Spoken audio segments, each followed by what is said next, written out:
Nandam Paramasukadam Kevalam Jnanamurtim Gandhvatitam Gagana Sadrisham Tattvamasyaadilaksham Ekam Nityam Vimalamachalam Sarvadi Sakshi Bhutam Bhavaditam Trigunaраhitam Sadgurum Tam Namami.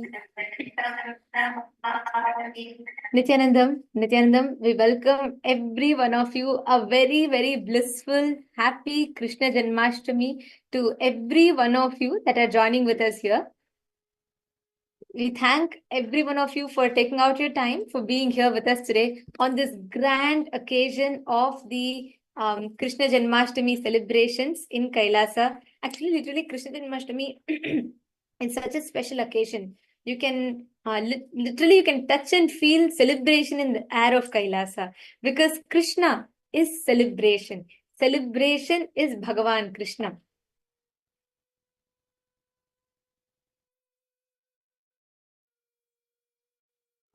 Today, for all the participants, viewers that are joining us from various different parts of the world, we welcome every one of you for today's program. Now we're all going to be getting ready for the grand darshan of Bhagavan Shri Krishna, manifesting in his embodied form, in his Nijavatara, as our beloved Swamiji. Understand very soon. The darshan is going to be starting. Today we're going to be having the darshan exactly when Bhagavan Shri Krishna landed on this planet and graced the whole world. Oh my God, just visualizing how Bhagavan Krishna had lived, walked on this planet. And now we are all actually blessed because all of us are experiencing that very darshan today. What all the Gopikas, Yashoda, Radha, and how the whole Vrindavan experienced Bhagavan Krishna. Or whether it was the Pandavas, how they experienced Bhagavan Krishna. How every being, even to this day, Bhagavan Krishna is alive. He is there alive, radiating, and all of us are truly blessed because we are going to be experiencing Bhagavan Krishna in his Nijavatara, the Paramavatara. Swamiji himself is going to be radiating and showering upon all of us, and we are going to be receiving boons, celebration, and experiencing celebration itself as our very life. Yes, Nityananda, Ma Maya with measure, Ma Concitra Galata, Nityananda, to everyone that is joining. Can I request all those who are here with us right now to put Nityanandam here in the live chat and also share where exactly you are currently logging in from. So beautiful to see all of you here. And I know it's so exciting because the darshan is going to be starting shortly, but already the celebrations are happening around the world. Everywhere the Krishna Janmashtami celebrations are happening. There are kirtans being done, there are the Garba dances being done, there is rituals, the puja that is being offered, and so many grand celebrations in all our temples around the world. The Kailasa temples around the world are celebrating this. I request each one of you to just post here in the chat. How are you all doing? Where exactly you are logging in right? Actually, for all the participants that are here, today's day, the day of Krishna Janmashtami. Krishna means the ultimate, the grandeur of the cosmos. Swamiji tells, the moment you connect to Krishna, he is such an amazing, Swamiji tells he is such an amazing manifestation of Paramashiva. He is embodiment of that pure sacrifice. He is embodiment of courage, charisma. He is embodiment of celebration. He is embodiment of patience. He is embodiment of compassion.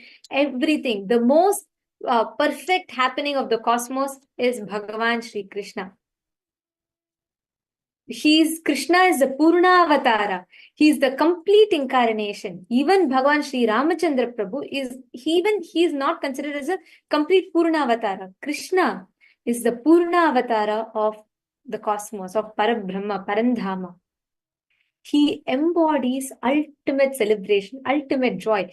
Krishna means the pure romance with the cosmos, pure bliss, joy, every every cell, every part of you experiences that bliss and joy. That is Bhagavan Shri Krishna. And today, on the auspicious occasion of the Krishna Janmashtami celebrations, all of us are going to be experiencing, all of us are going to be celebrating the happening, the descent of Bhagavan Shri Krishna.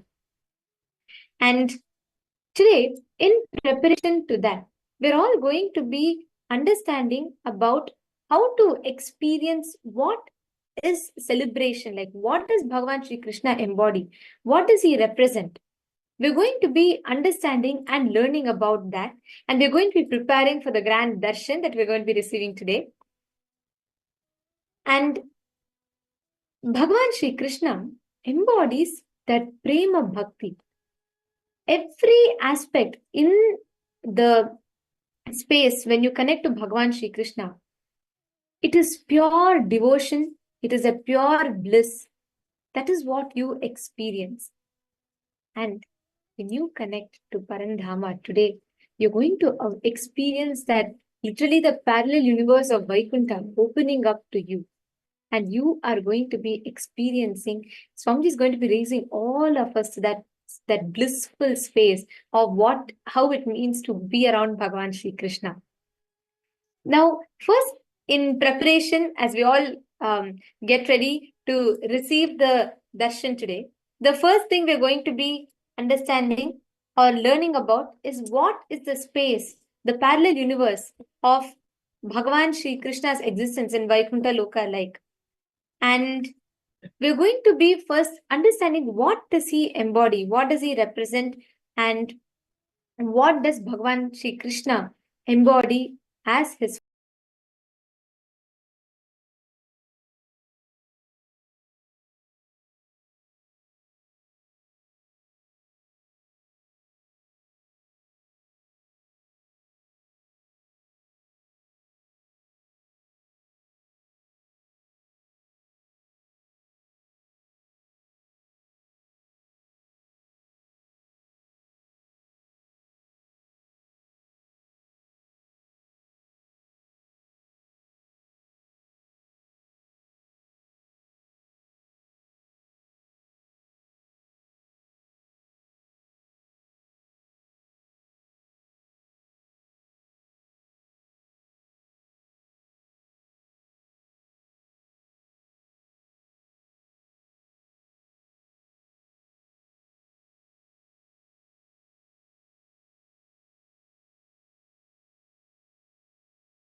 Krishna was able to infuse love even in his enemies' hearts.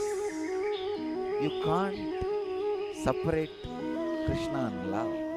I tell you, if you have tasted the true love, you can't remember love without remembering Krishna. He is symbol of love. He is the brand ambassador for love. Nobody is able to again sit in his place. The whole Indian psyche still lives Krishna. I don't want to use the word remembers Krishna. It's too small word. Of course, any word I use to remember Krishna or to introduce Krishna is too small.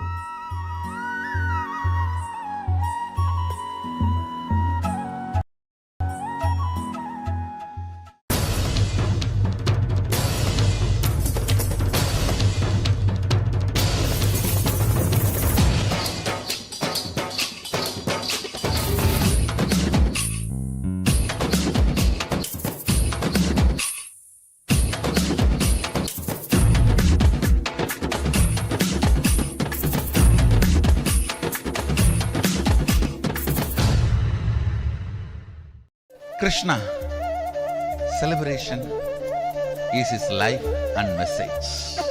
Even when he is teaching the greatest truths, it was done in a very poetic form. His book is called Gita because it is more poetic than anything else. Singer, dancer, musician, strategist, for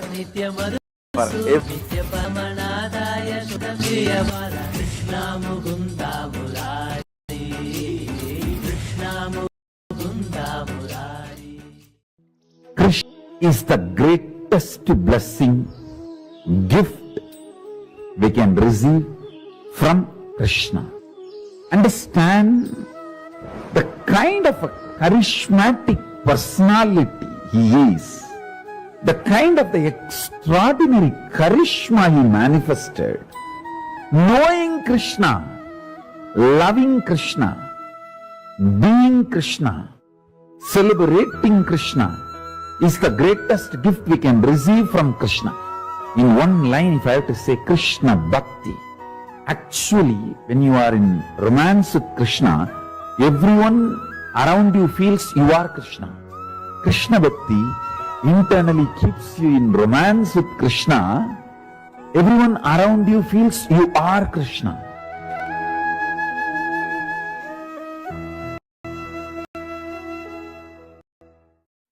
I call Krishna as the Tyagesha, ultimate Tyagi. Whole world accused him, even now accusing him of the person who lived all pleasures to the extreme. They call all the worst words. They use all the worst words on him. Everyone thinks he had a most luxurious life with all kinds of pleasures to the extreme. But nobody knows he is the ultimate Tyagi from birth. From birth.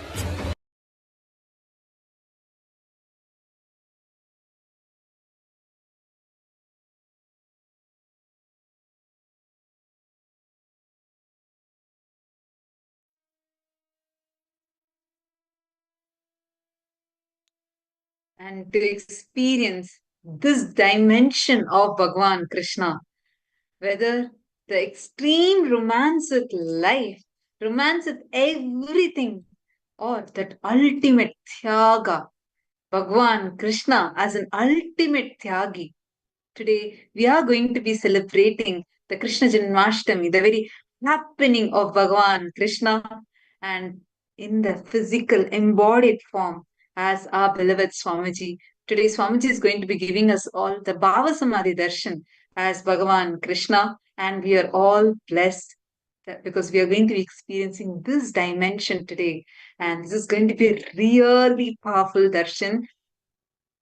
I should say, whatever qualities, we were just listening from Swamiji's, how Bhagavan Krishna existed, how he radiated, all those qualities you're going to see today just being awakened in you. And how it would have been to actually witness Bhagavan Krishna, you have to be a Kailasavasi to actually see it. Because life in Kailasa, life as a Kailasavasi is about how it is to enjoy the happening of the avatar, living around the avatar, how it would have been. We all read in Bhagavata Puranam or the various descriptions given about Bhagavan Krishna and how what a Leela he was playing and how every single being, including not just the humans, but including the plant, the bushes, the flowers, the animals, everyone rejoiced and celebrated the existence of Bhagavan Krishna. Living around is literally that. That is why life as a Kailasavasi is the best life because in Kailasa you get to experience that juice, that taste, that deliciousness of how it is to live around the avatar, how it is to experience the avatar in your life, and what it actually means, how blissful. joyful, and extremely juicy and delicious it is to live the life as a Kailasavasi. Actually, the moment, like when I'm remembering, right, it's Krishna Janmashtami. And I only remember how we used to celebrate, like physically, with Swamiji playing the games. The moment. Literally, on the day of Krishna Janmashtami, the whole of sorry, literally on the day of Krishna Janmashtami, the whole of Kailasa will become literally Swamiji will bring down the whole Vrindavan, the Krishna's the way how Krishna was born, how the entire Gokul would have celebrated the happening of Krishna. Swamiji will bring back the whole uh, parallel universe down, and you will literally forget you are in the regular time zone, regular planet Earth, because the whole day will be filled with celebrations, playing with colors, playing games, and breaking the pot, to distributing butter, to sweets, and doing kirtans, enjoying full day. It will be full celebrations in Kailasa. That is Krishna Janmashtami. Literally, Swamiji will bring, you will feel like you're teleported back in time with Krishna being there, how it would have actually been, that entire experience. That is what Swamiji will bring on the occasion of Krishna Janmashtami. So, literally living life with an avatar itself is a celebration. And even in that celebration, the way how the Krishna Janmashtami happening of Bhagavan Krishna is celebrated, it is just a sight to be seen. It is an experience to be tasted. And only then you will understand what it means, what Bhagavan Shri Krishna embodies. The life, legacy, and message of Bhagavan Shri Krishna is celebration. His tyaga is a celebration.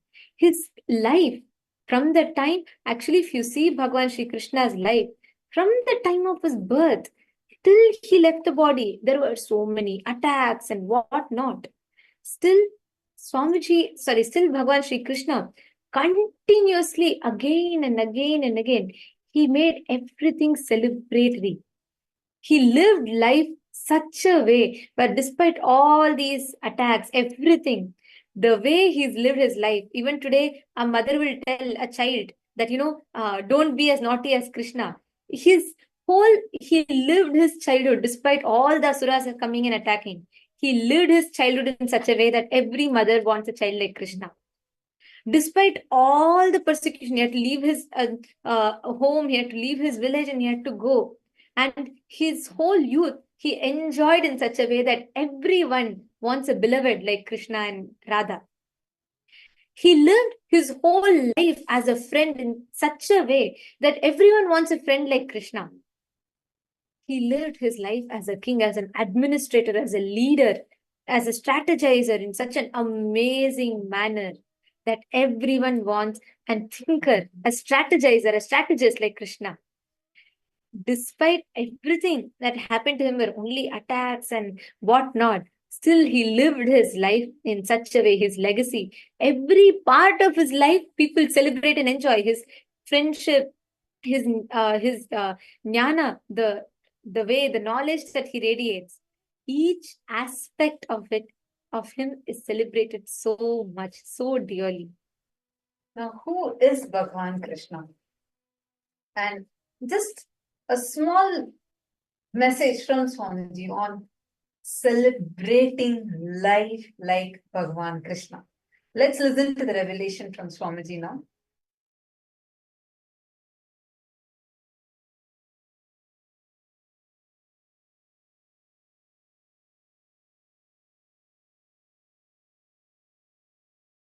Krishna, celebration is his life and message.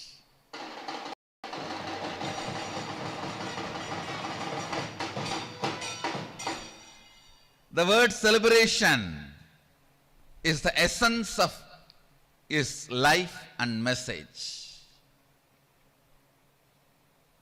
No one can celebrate like Krishna.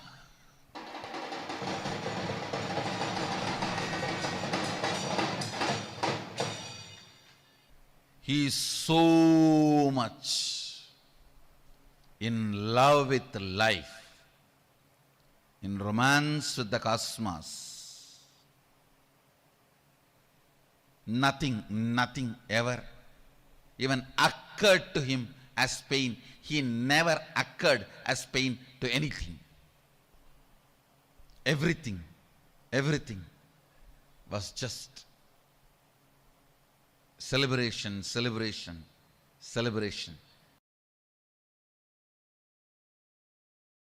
It is Sri Krishna who is responsible for all the good things we have in our life. Please understand. Anything good, anything joyful, anything auspicious, living the life out of completion and joy. The signs of living the life out of completion and living the life out of completion will lead to enlightenment. Whatever you may be doing without renouncing, this science is introduced to the world first time by Sri Krishna. Understand? Till Krishna, all incarnations were teaching only signs of leaving, renouncing, if you want enlightenment. But it is Krishna who gave these signs of living in completion, the space of completion. Live in the space of completion. You don't need to renounce anything. Wherever you are, you will be radiating life and enjoying life. Understand? He is the greatest politician. After him or before him, no politician is so complete like him. No politician can be compared before him or after him with him. Before him or after him, no one can be compared to his boldness to romance. Understand? If you see the way he radiates knowledge, love, romance, intelligence, strategy planning, only he can be called as Purnavatara. The word Purnavatara can be given only for him. Krishna, unimaginable expression of ultimate consciousness. The power of his presence and the amount of suffering, opposition he has to go through due to his pure love, his pure energy, and his pure intelligence. Even after he created his own kingdom, he has to face so much. And you all need to know, he is such a powerful strategy planner.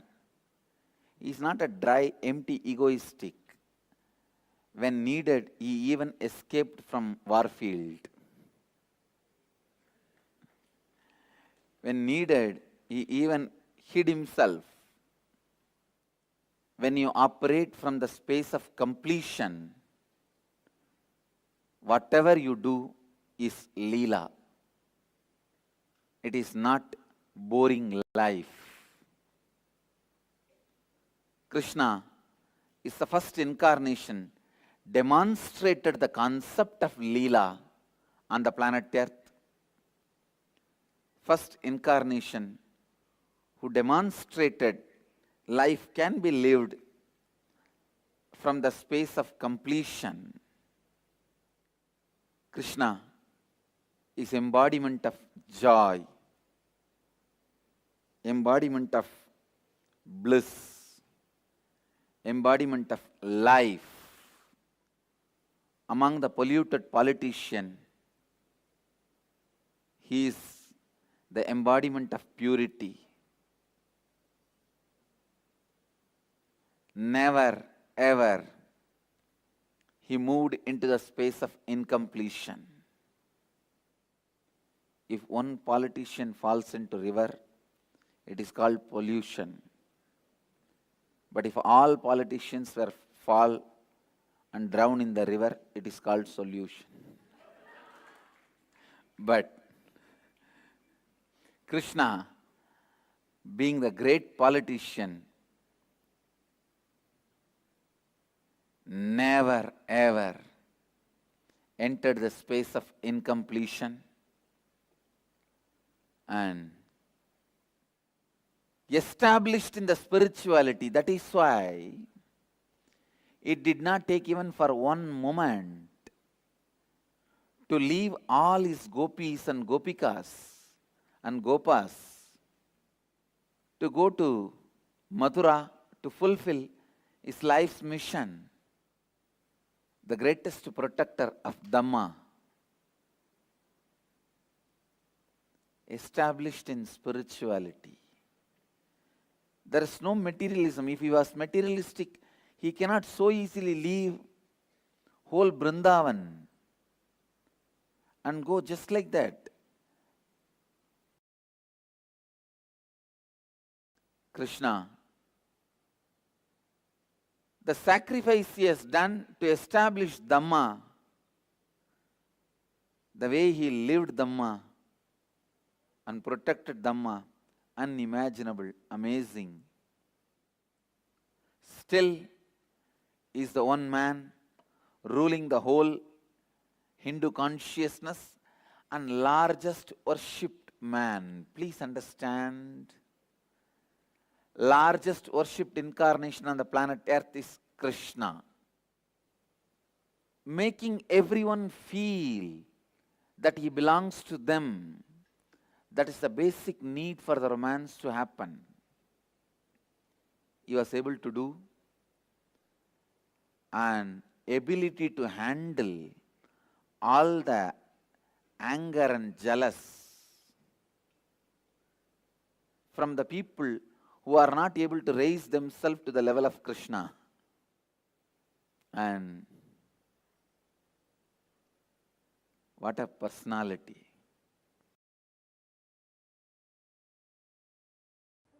Krishnastu Swayam Bhagavan.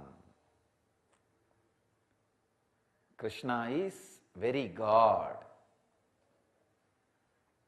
God himself landed in the human body. Purnavatara. He set a trend for incarnations. Understand? Like how in each field people give a breakthrough in that field, set a trend. He set a trend for how an incarnation should land and express, exhibit, and make themselves available to the human consciousness. What to describe? Whether it is whether he is multi-dimensional human personality or extraordinary energy expression or the playfulness or all these things expressing itself in one 6 feet biomemory without conflict. He escaping from a war and his courage, both has no conflict. His romance and his knowledge has no conflict. The Radha Krishna and Gita Krishna, no conflict. You cannot imagine a guy who is having so much of romance, outrageous flirt, the most outrageous flirt happened on the planet Earth. Standing in the war field and giving Gita, the most comprehensive, unabridged dictionary of the world philosophies. Both can happen from one brain without conflict.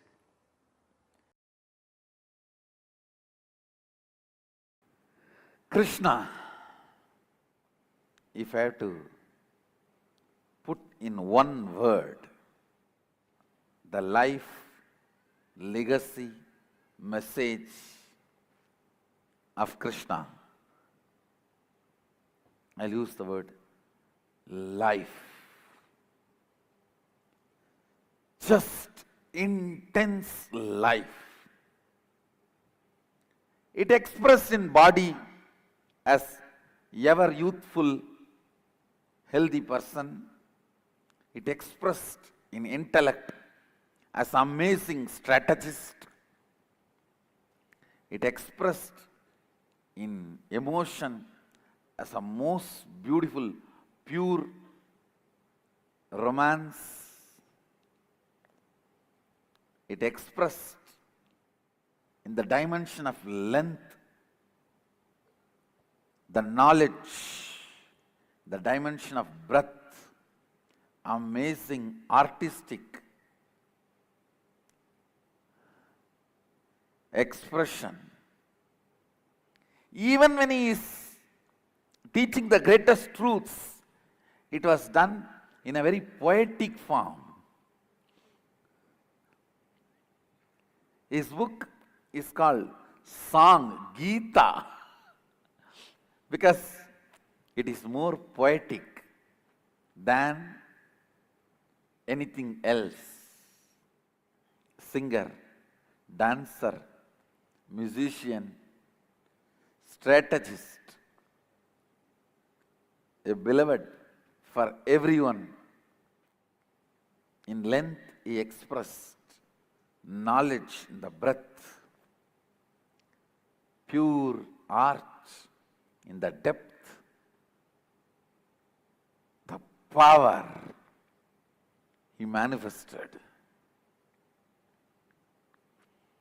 in every action, the responsibility he has shown. Life, actually only who knows life can understand anything about Krishna, not otherwise. Not otherwise at all.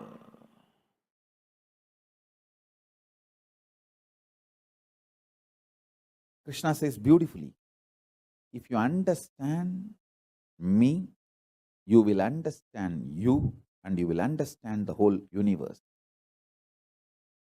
That is what he means. In the young age itself, my gurus taught me one thing. The source code of the software based on which I am functioning, the first principle based on which I 3D printed myself. Once I know that, I know everything.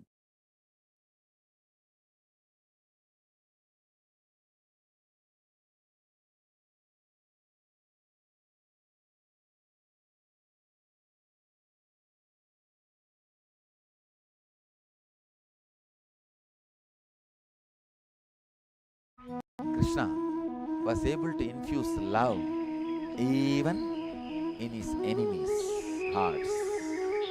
You can't separate Krishna and love. I tell you, if you have tasted the true love, you can't remember love without remembering Krishna. He is symbol of love. He is the brand ambassador for love. Nobody is able to again sit in his place. The whole Indian psyche still lives Krishna. I don't want to use the word remembers Krishna. It's too small word. Of course, any word I use to remember Krishna or to introduce Krishna is too small.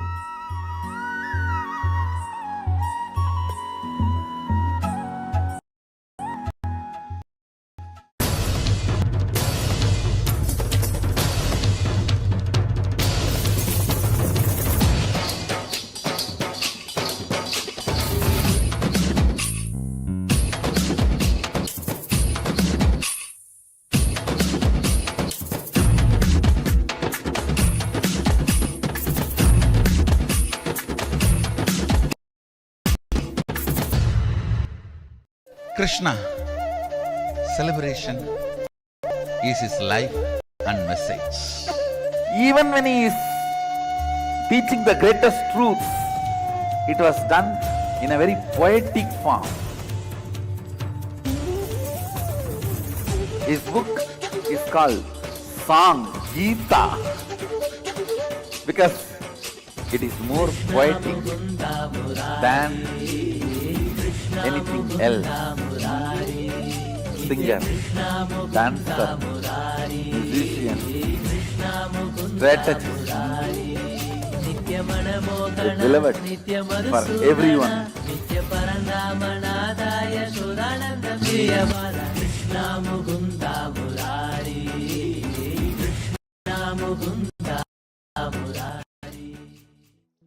Krishna is the Krishna, great. the embodiment of the best of celebration. Wow. Every moment, whenever you connect to Bhagavan Krishna, whenever you manifest that experience, you will see the very word, when you connect, when you utter Krishna, when you start just connecting to him, it will just fulfill you with that deep prema bhakti and give you that powerful experience. I see a lot more people logged in now. Nityanandam from Malay, MYL in SG. Okay, this is, yes, someone from Singapore has messaged. Nityanandam, wonderful to connect with you here. And you're in the KAILASA, Singapore. That's wonderful. Please do put your name also. Ma Anna, yes, Nityanandam Ma, thank you so much for joining. Happy Krishna Janmashtami to you too. Nityanandam Ma Sadandatta Priye. She's posted saying, I just joined in Krishna celebrations now. Feels no reasons, joyful and smiling. Love you, Krishna. Connecting cosmos and romance and be with me. See, understand, Ma Sudhandrata Priye. Romance is the whole cosmos, the very life, the very existence is Bhagavan Krishna's existence. And today you're going to experience that dimension of Bhagavan Krishna being radiated through Swamiji. I'm just waiting for the darshan. I know it's at 2:30 p.m. Eastern Standard Time, but I know every one of us are just waiting for the darshan today. The darshan is going to be a very, very, very powerful one where you're going to experience how Bhagavan Krishna, Parandama, is this existing as Purna Avatara and radiating Nityanandan to every single person. And more of you that are joining us, please do post here in the chat where exactly you are joining us from and how do you feel just being here. Bhagavan Krishna, there are so many dimensions. He's Purnavatara, he's ultimate in everything, the best of the best in every single dimension. Like Swamiji said, he literally even set how the incarnations should be, like a trend for incarnations. And we are going to be having his darshan today. I also see Hinduism in France channel joining, saying Nityanandam, wonderful to have you here. Thank you so much for joining.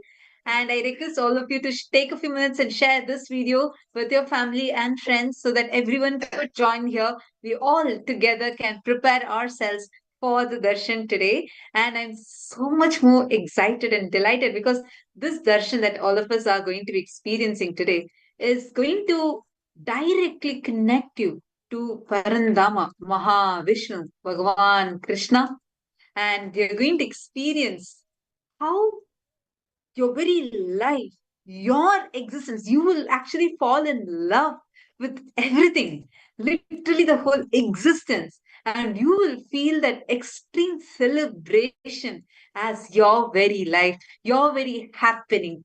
And from you're going to see how nothing else is going to matter for you, and just enjoy. Today's day should be celebration. Actually, we request everyone here to dress up as whether you want to dress up as Krishna or as Radha, dress up and settle down for the darshan. For the darshan, especially, make sure you are dressing up. Celebrate. Celebrate in your very existence, because that is Bhagavan Krishna. His very life is just a message of celebration, celebration in every level. He just celebrated his very existence. Whole universe, even to this day, rejoices, celebrates his existence. Being one of the largest worshipped deity, God in Sanatana Hindu Dharma, celebrated by the whole world. His very existence is a celebration, celebration, and celebration. I request all of you to share, what do you love, connect the most in Bhagavan Krishna? What is that quality of Bhagavan Krishna that you enjoy and cherish the most? Please take a few minutes and please share that here. Actually, when Bhagavan Krishna, the way how he lives, how he lived, how if you read his Puranas, actually, many times whenever Swamiji describes the word Bhagavan Krishna, right, whether it is the Tyaga dimension or how Bhagavan Krishna lived, radiating in every level, how he was ultimate. I can just literally see now living around Swamiji as a Kailasa Vasi, you get to witness those dimensions just being radiating through Swamiji. See, Bhagavan Krishna, from his childhood, from the moment of his birth, he faced persecution. Even before he assumed the body, his uncle Kamsa was waiting to kill him. From the moment, from that point till the very end of his life, till the time he left his physical body, he faced persecution, but never let that affect his life even one bit. Never let any of that affect his life, affect the very happening. At any point, he was ready to sacrifice. He left Vrindavan, he left the whole Gokul, he left Vrindavan, he left all the Gopas, Gopikas, his whole childhood, his very home. And he went to Mathura, slayed Kamsa. He didn't stay in Mathura. He went and established a new nation, Dwaraka. Literally, Swami, if you see, Swamiji left Tiruvannamalai, his very childhood, his very home, his what Swamiji lived as his very life, and he was just 16 years old. He left all that and he built an entire kingdom from scratch, made Adi Kailasa, made the whole thing flourish. But even at a point when time came, when so much of attack, persecution happened, direct life assassination attempt happened, even at one point, Swamiji did not even look back. Today, he's created a nation for all the Hindus to live and celebrate and has gifted Kailasa to the whole world. Just like how Bhagavan Krishna created Dwaraka, Swamiji has created Kailasa, giving it to all of us, for all of us to celebrate, cherish, enjoy, understand, living around Avatar. When I had learned about Bhagavan Krishna's Leelas when I was young, reading the stories, reading the Puranas, it was more of a story. It was very interesting, very exciting, but still it was more of a story. But when living around Swamiji, living the life as a Kailasavasi, all those Puranas, actually now it feels like so much more real. Like you can just literally feel how Arjuna would have felt, how the whole Vrindavan would have felt celebrating Bhagavan Krishna's existence. You need to live in Kailasa, live around an avatar for that to become your experience. Yes, I see Narayan M. Munodian. Nityanandamaya, thank you so much for joining. And every single viewer that is joining with us here, thank you so much for joining. This is so beautiful to see each one of you, each and every single person that is tuning in with us. Actually, in today's program, what you're going to learn the experience that Swamiji is going to transmit, the life, the legacy that Krishna has embodied, like she was just sharing. Every aspect of your life, fulfilling, experiencing, having that breakthrough in every aspect where celebration, tyaga becomes your lifestyle.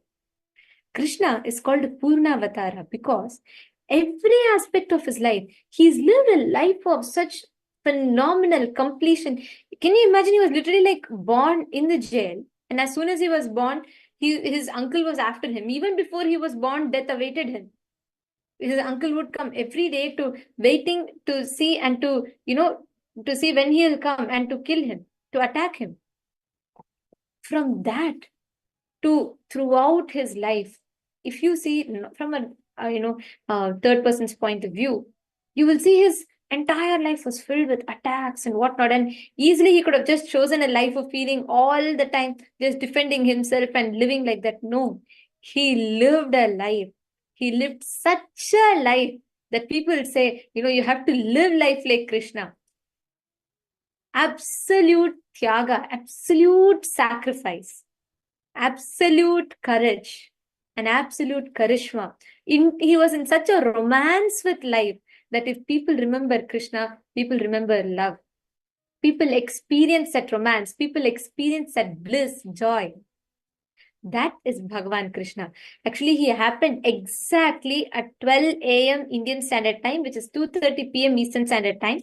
Exact time of Bhagavan Krishna's descent. He happens in the Rohini Nakshatram. Exact time of Bhagavan Krishna's descent is what all of us will be receiving, the darshan of Shri Krishna himself. We're all going to be receiving the blessings, the grace, the darshan of Bhagavan Shri Krishna himself. So let us all get ready to receive the darshan. Now, with what Swamiji introduced to all of us, with what Swamiji revealed to all of us about Bhagavan Krishna. Now, all aspects of your life, wherever you experience, see, Krishna he's the embodiment of ultimate joy and bliss. In every aspect of your life, right now, forget about all your worries. They can wait for, 24 hours later. But now you sit and celebrate every happening, all the auspiciousness in life. Celebrate and enjoy every dimension of your life. See, we can go on saying what various benefits that you get. Today's day, just connecting to Parandama, Bhagavan Krishna, you'll be showered, you'll be blessed with various things. But the main thing today is celebrate, celebrate, and celebrate. If you want to truly experience a celebration, I would say join Kailasa, because only when you live around an avatar, that celebration, it is beyond your logical comprehension. It is beyond how you can even imagine. It is just extremely sweet, extremely blissful. And living around an avatar, nothing can be compared to that. What life would have been for the uh, Panchapandavas or for Yashoda or for the Gopikas, we all can now think of it. Like we can imagine with our perceptions, our imagination, but not experience it until and unless you have the blessing, the boon to live around an avatar. Live around an avatar. That is literally what you get to experience. That is literally what you experience when you come and join Kailas.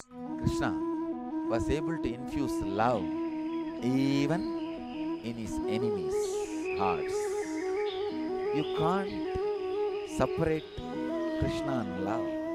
I tell you, if you have tasted the true love, you can't remember love without remembering Krishna. He is symbol of love. He is the brand ambassador for love. Nobody is able to again sit in his place. The whole Indian psyche still lives Krishna. I don't want to use the word remembers Krishna. It's too small word. Of course, any word I use to remember Krishna or to introduce Krishna is too small.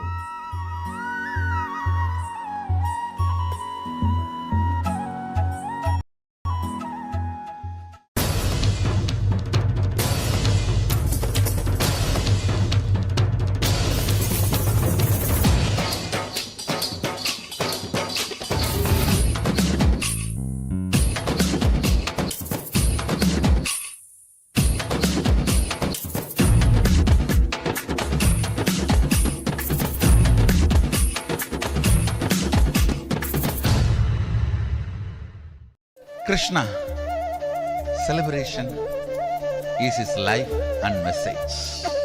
Even when he is teaching the greatest truths, it was done in a very poetic form. His book is called Song, Gita, because it is more poetic than anything else. Singer, dancer, musician, strategist, is beloved for everyone.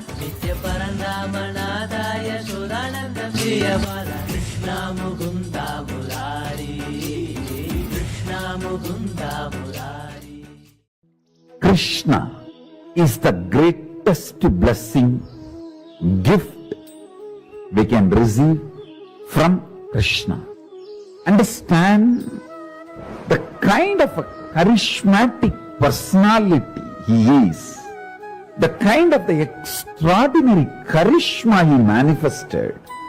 Knowing Krishna, loving Krishna, being Krishna, celebrating Krishna is the greatest gift we can receive from Krishna.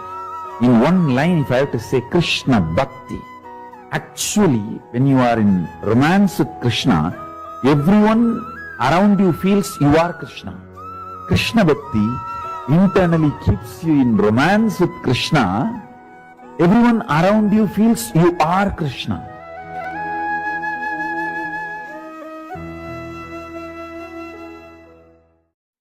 I call Krishna as the Tyagesha, ultimate Tyagi.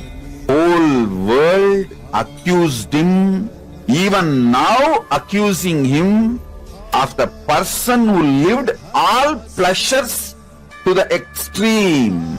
They call all the worst words. They use all the worst words on him.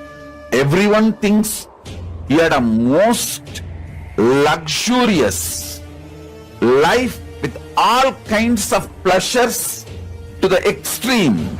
But nobody knows he is the ultimate Tyagi from birth. From birth.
Krishna was able to infuse love even in his enemies' hearts.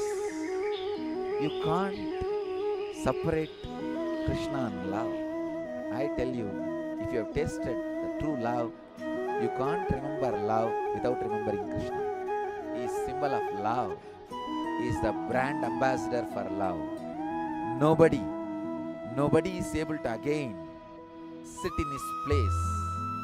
The whole Indian psyche still lives Krishna. I don't want to use the word remembers Krishna. It's too small word. Of course, any word I use to remember Krishna or to introduce Krishna is too small.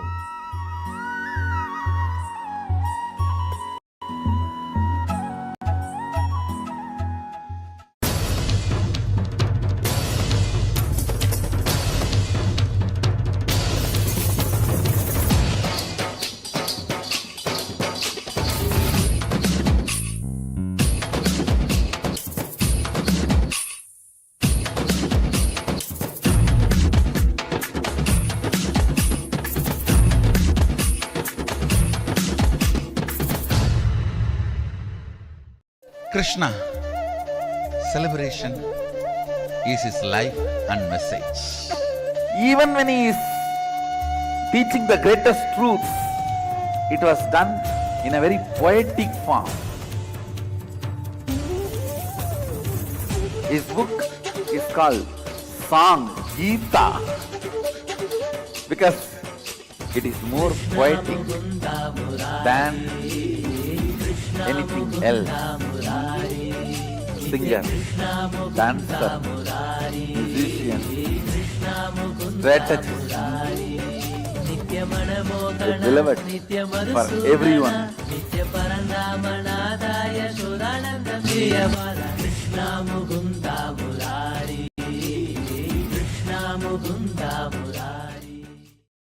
Krishna is the greatest blessing, gift we can receive from Krishna. Understand the kind of a charismatic personality he is, the kind of the extraordinary charisma he manifested. Knowing Krishna, loving Krishna, being Krishna, celebrating Krishna is the greatest gift we can receive from Krishna. In one line, if I have to say Krishna Bhakti, actually, when you are in romance with Krishna, everyone around you feels you are Krishna. Krishna Bhakti internally keeps you in romance with Krishna. Everyone around you feels you are Krishna.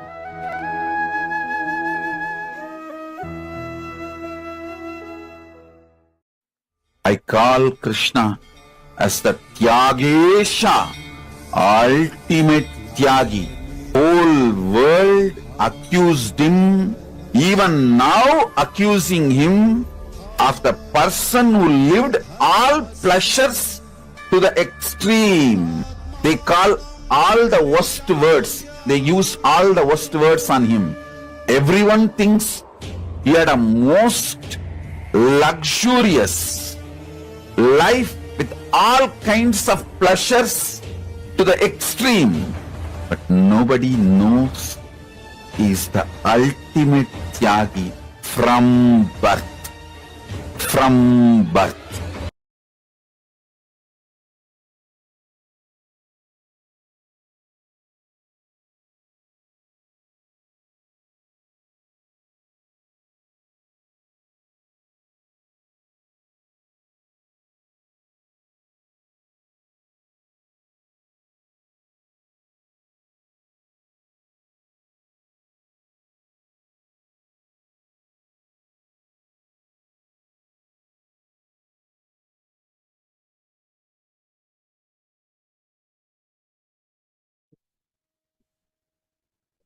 The space of Bhagavan Krishna is pure joy, bliss. He embodies that state. As we all prepare ourselves for the darshan today, let us understand about what Bhagavan Krishna embodies. Parandhama, Mahavishnu, descended from the Vaikuntha Loka as Bhagavan Krishna. And Bhagavan Krishna is the ultimate manifestation of the form of Parandhama as Purnavatara. And from Vaikuntha, he came down to planet Earth. He lives blissfully in Vaikuntha. Now we are going to first be understanding what the space of Bhagavan Krishna is. In the parallel universe of Vaikuntha, how Bhagavan Krishna resides in his form as Mahavishnu, as Parandhama. So now we are going to be entering into a session where Swamiji is going to be revealing to all of us about who Bhagavan Krishna is and what he embodies. And let us all listen to the session.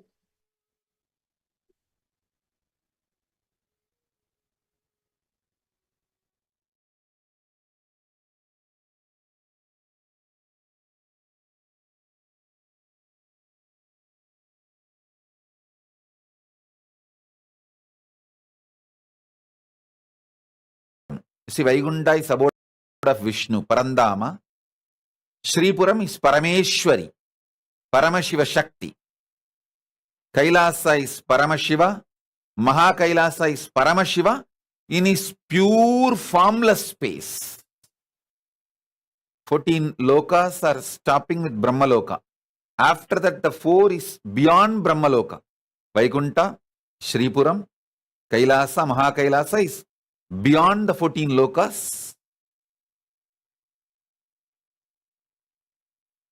There is only Turyadita in those 4 spaces. Vaikuntha, Shripuram and Kailasa. Asking where is Goloka? Goloka is part of Vaikuntha. Agama gives elaborate description on who resides in what loka, how each loka looks.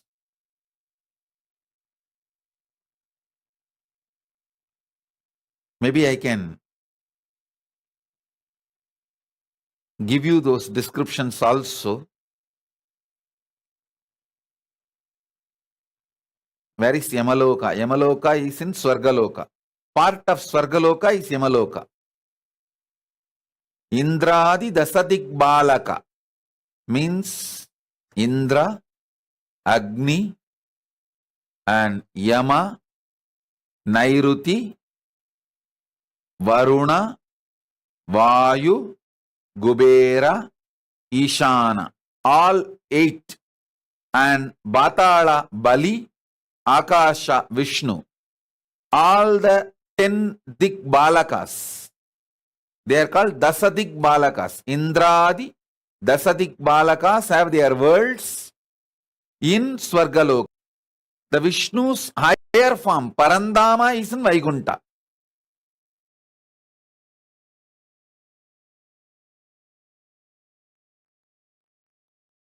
I'll give you one small story.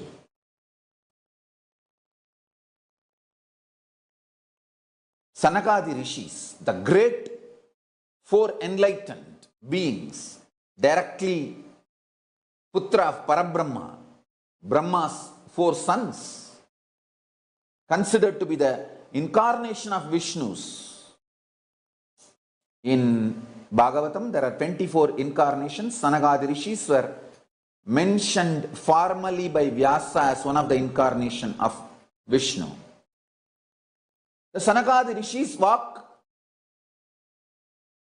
to have darshan of Vishnu in Vaikuntha, Jaya Vijayas. As per their dharma, they stop. Jaya Vijaya are the security guards of Vaikuntha. In Kailasa, there is no security guard. It's only defense mechanism. Only if somebody comes to do riot, they are stopped by Nandi. Otherwise, Nandi doesn't bother who comes, who goes. That is why he is all the time looking at Paramashiva. He doesn't look at the direction of the people who are coming. No. If somebody is coming with a bad intention, he knows. Then he will manage. But there is no regular systematic stopping or crowd controlling. But Vaikuntha is very organized, very systematic. the structure is different. The Sanakadi rishis walk into Vaikuntha to have darshan of Vishnu, and the Jaya Vijaya, both of them, stop Sanakadi rishis. Please have little patience. We will reach out to Bhagavan and get back to you. I don't know what was the mood of Sanakadi rishis at that time, and I don't want to judge. I can never judge. I have to give all my respect and reverence to both sides, Sanakadi rishis and Jaya Vijaya, and I am nobody to judge. Both of them are surely much, much, much far beyond and great than anything we can imagine. Sanakadi rishis cursed, and we don't even know exactly what was the conversation happening and which triggered whom and how the conversation got into the level of cursing. Sanakadi rishis cursed.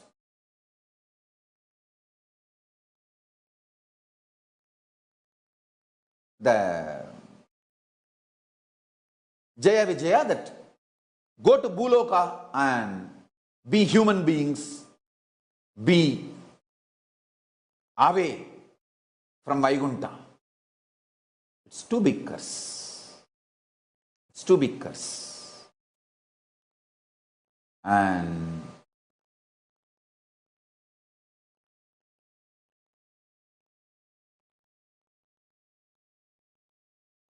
anyhow, after a few minutes, things cooled down, and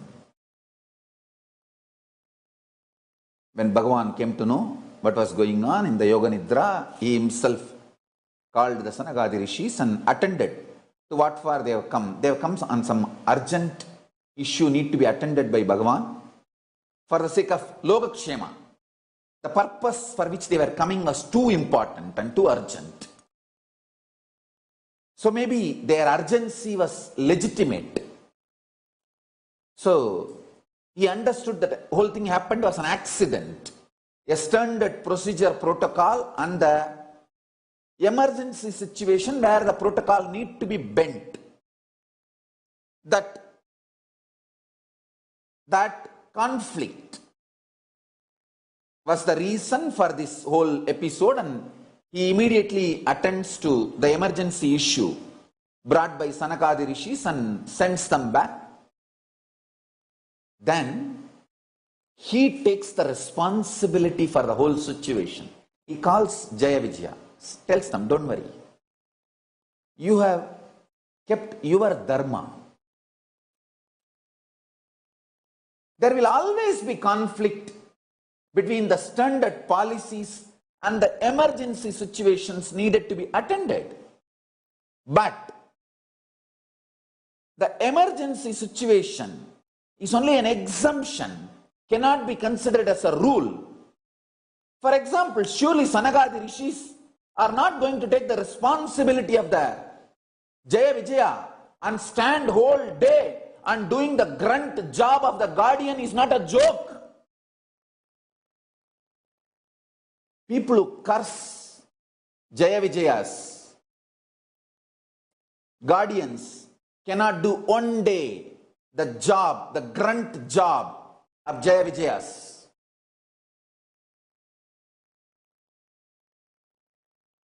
You can easily accuse abuse from outside.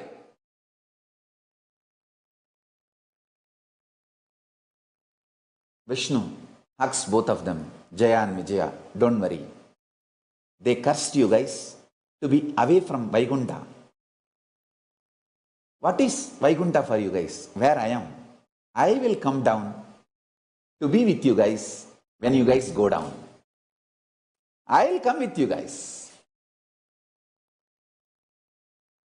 I'll reduce the whole impact of their curse. I'll come down. When I am taking the incarnation hood, both of you guys come along with me. I'll be there with you guys. And I'll make sure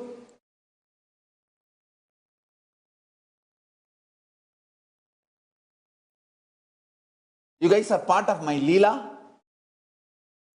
and you reach my feet.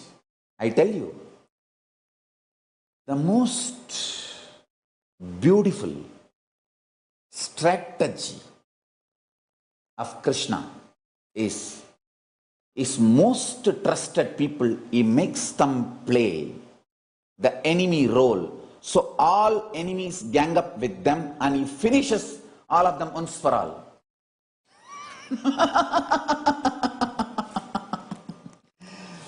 His personal security guard, he says, hey, you play as my enemy. Let us find out all the enemy fellows and let them gather behind you. I'll finish the whole gang together. And you come back to my feet. When Sisubala, who is incarnation of Jai Vijaya, when Parandama came down as Rama, Jai Vijaya came as Ravana and Kumbhakarna, and when Parandama came down as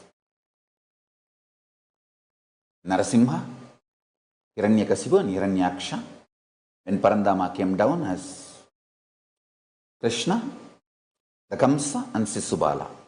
So these were the incarnations of the main Bhagavata Puranam says Kamsa and Sisubala. There are some editions which says Sisubala and Dhanvantakra. Anyhow, I feel it's Kamsa and Sisubala. So listen. When Shishubala was abusing Krishna, Krishna was one side laughing, other side painful. Everyone was thinking he was feeling the pain because Shishubala is accusing and abusing. And he is laughing because he is going to destroy Shishubala. No.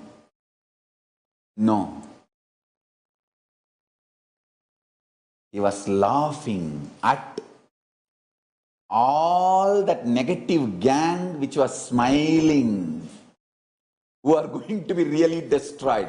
Actually, Shishubala was not destroyed. He was liberated. And all those negative gang who were supporting Shishubala were destroyed. He noted down, come on, come to Mahabharata war. He noted down all the faces who were carrying smug when Shishubala was abusing and accusing.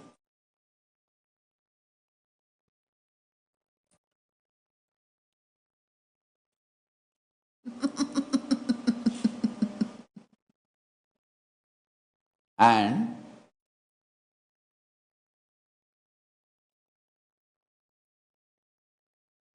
he was feeling the pain.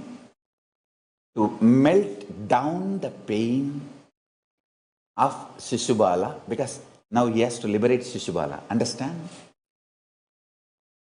Guru, through his personal love for a disciple, he melts down disciples' pain through the oneness.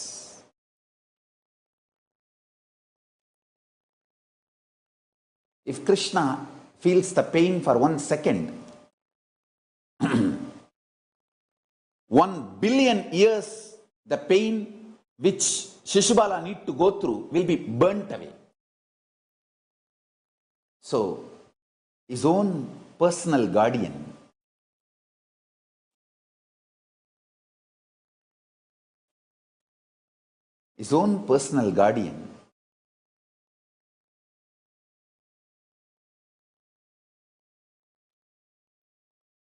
how can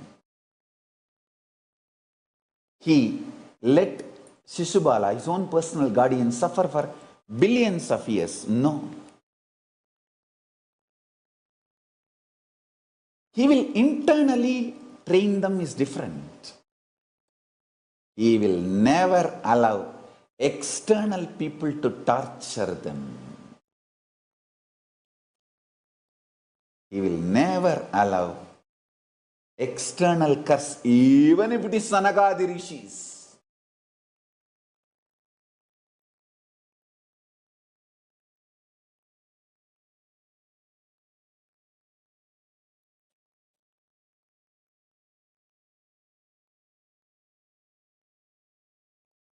Who can play the strategic role of enemy better than own personal guardians?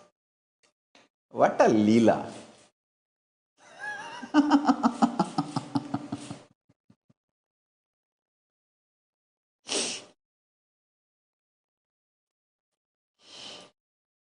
He will never, Parandama will never allow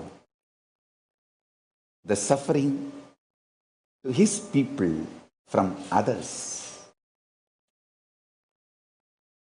So he burns away the suffering of Shishubala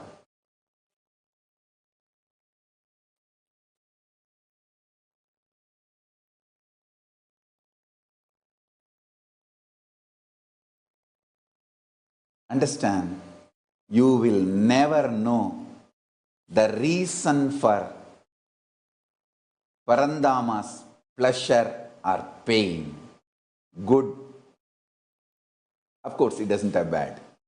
You will never know the reason for Parandama's pain or pleasure.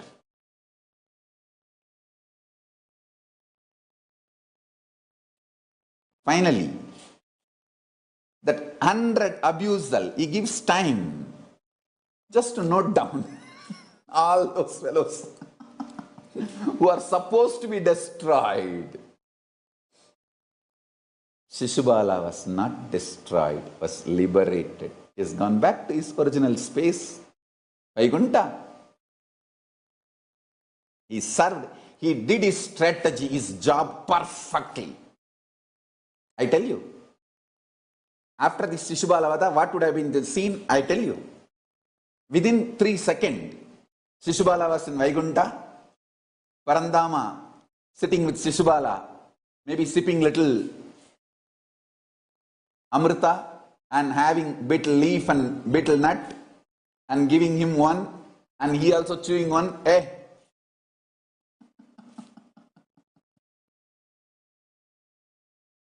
Parandama is a very sweet person, very intimate person, and the whole Vaikuntha energy is a love energy.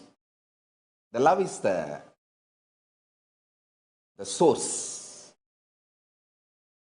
or the space of Vaikuntha. It was intimate relationship. Always in Vaikuntha, the whole relationship and everything was intimate. See, in Kailasa, it is more like a oneness. Oneness is the space and tyaga is the prana.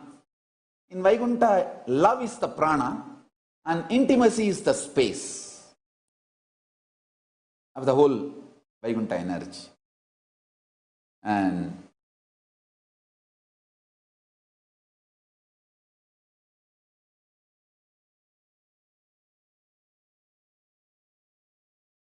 I am telling you, that was the scene. Immediately within the 3 seconds, the Shishubala left the body. Usually it takes only 3 seconds, 3 chana.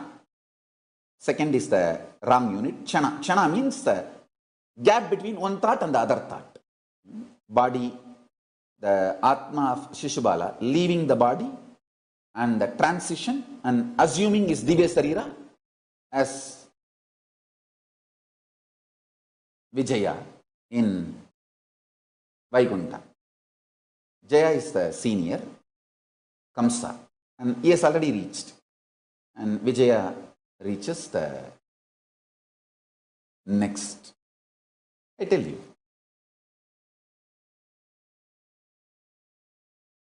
Bhagavan himself may come down from Vaikuntha for the sake of his Vaikuntha Vasis, but he will never give up on Vaikuntha Vasis, people who are committed to him.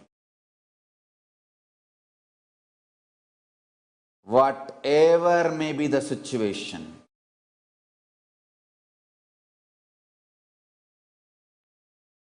if there is a reactionary assumptions and the accidents due to reactionary assumptions, of course, Parandama did not punish Sanagadi Rishis because the agenda which they were rushing was very important. Same way, he did not allow Jaya Vijayas to be punished or tortured by the curse given by Sanagadi Rishis. He stood by Jaya Vijayas. Don't try to fight whether it is factual or not. Relax and enjoy. The sweetness I am trying to describe, convey through this incident, through this description, that space of Vaikuntha, I am trying to convey. Understand that and enjoy. The sweetness I am trying to convey, enjoy that. Actually, the prana of Vaikuntha is love, prema, bhakti. It's very intimate space, Vaikuntha. Kailasa is oneness, yaga, fire.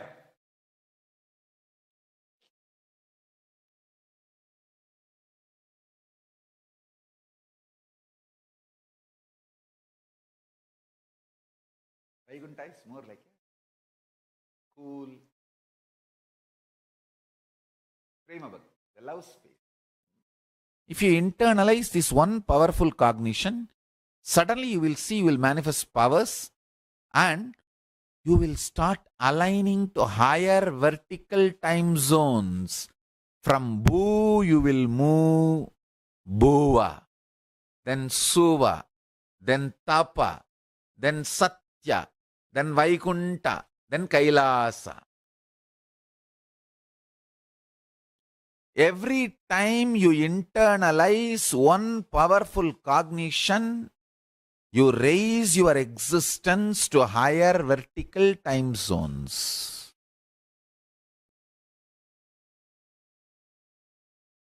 See, we have a story. Ramanuja goes to Delhi Badshah's court and the Melakottai Selvanarayana Swami, the Sellapillai, the Utsava Murti is called Sellapillai. Moola Murti is called Selvanarayana Swami. Utsava Murti is called Sellapillai. Ramanuja uses the word Sellapillai. That's the word. Immediately, the Sellapillai just comes and sits in the lap of Ramanuja. Understand? This is not story. The 1000th year of Ramanuja's birth anniversary, we will prove this. It's a truth, not story.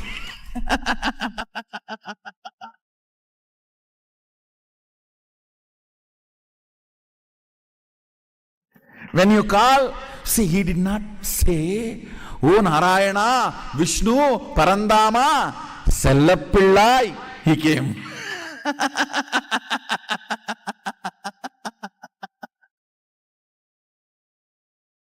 He did not use all those big words.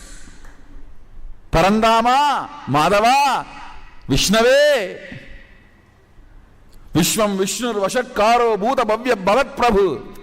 Sellapillai. He rushed to his lap. So understand,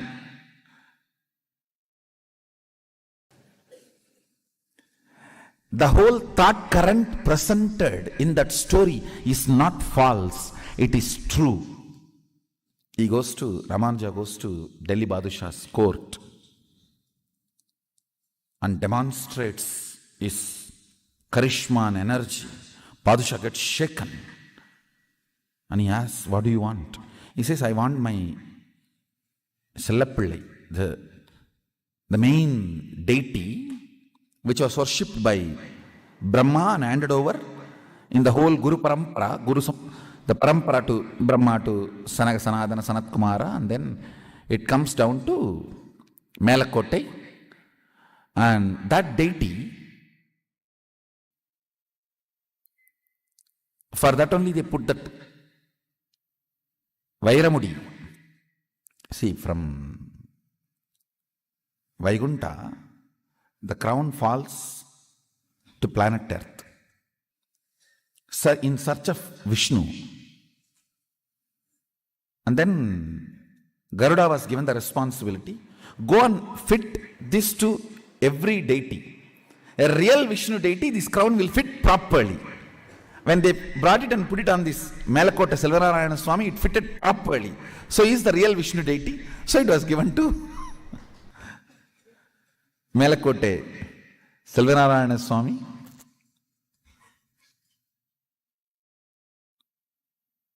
So Ramanuja says, I want my Sellapillai. Then Badusha says, I don't know which is the deity you are calling for. You go and take whichever you want. You go and see. There he sees everything. Then he calls Sellapillai. Immediately Vishnu comes and sits in his lap.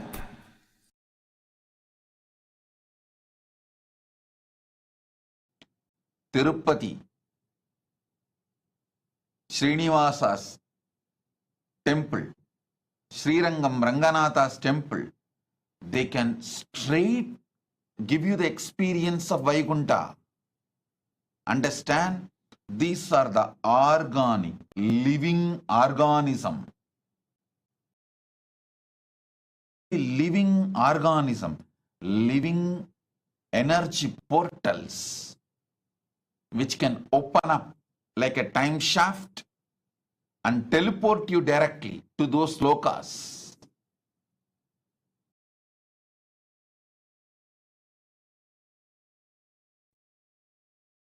Los Angeles Kailasa is one of the most important Kailasa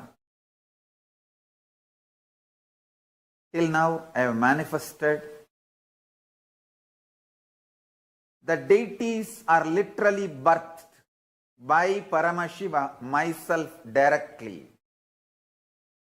The Archavataras residing in Los Angeles can connect you directly to Kailasa and other vertical time zones. Sit, pray to Venkateshwara in Los Angeles Kailasa, you will experience Vaikuntha directly. The deities there directly will connect you to other portals, other lokas, and bring all the best things from that loka. Not only the boons you ask, darshans of gods and liberation itself.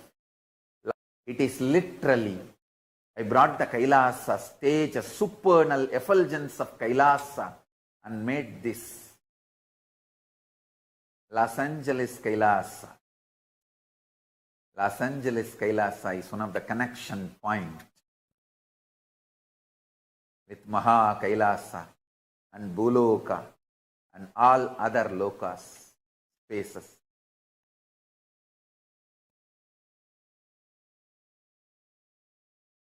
Los Angeles Kailasa is literally place where Paramashiva's being exists. He is not only in the form of energy, superconsciousness, state, space, powers. He is in the very form of that being. Accepting, receiving our worship, prayers, and responding with a grace and compassion and love and blessing.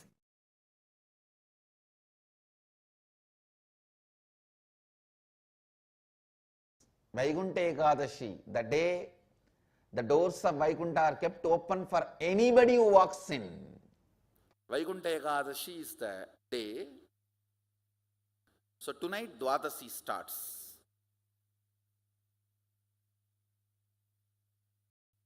Now all the devatas are supposed to wake up and do their panchakriya and yoga, nitya anushtana, and start their puja.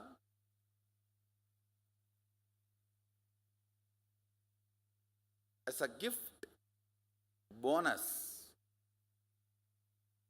Vishnu opens all the 11 dimensions and blesses the universe. Anybody has a free entry today. This few days, all the 11 dimensions are opened and made available for all the beings to come and enjoy. They give you free tour and free entry. And I want you to know all these are not jokes. It's true.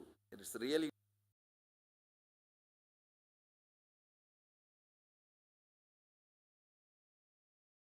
You can't remember love without remembering Krishna. He is symbol of love. He is the brand ambassador for love. Nobody is able to again sit in his place. The whole Indian psyche still lives Krishna. I don't want to use the word remembers Krishna. It's too small word. Of course, any word I use to remember Krishna or to introduce Krishna is too small.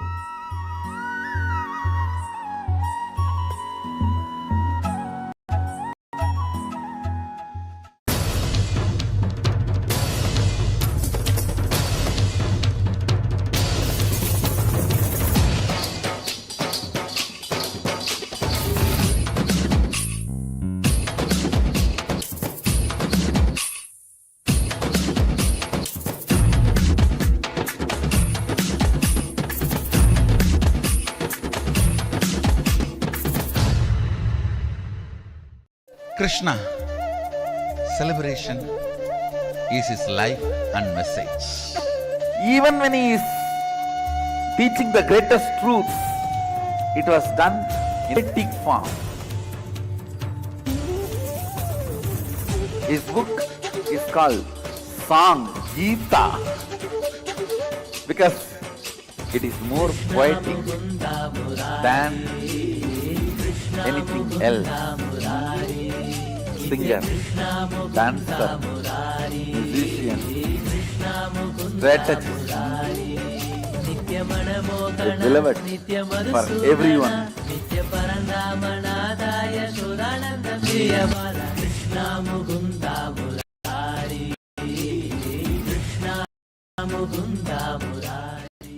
Krishna is the greatest blessing, gift we can receive from Krishna.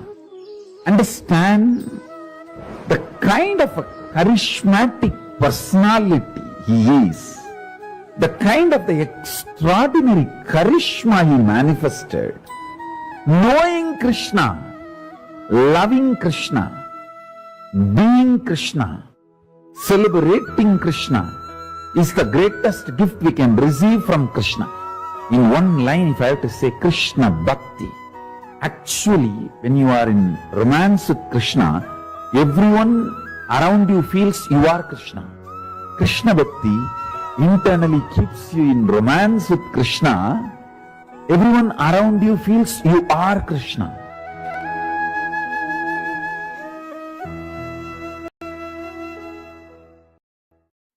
I call Krishna as the Tyagesha, ultimate Tyagi. Whole world accused him, even now accusing him of the person who lived all pleasures to the extreme. They call all the worst words. They use all the worst words on him. Everyone thinks he had a most luxurious life with all kinds of pleasures to the extreme. But nobody knows he is the ultimate Tyagi from birth. From birth.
literally you getting to experience the experience of this Vaikuntha Loka, where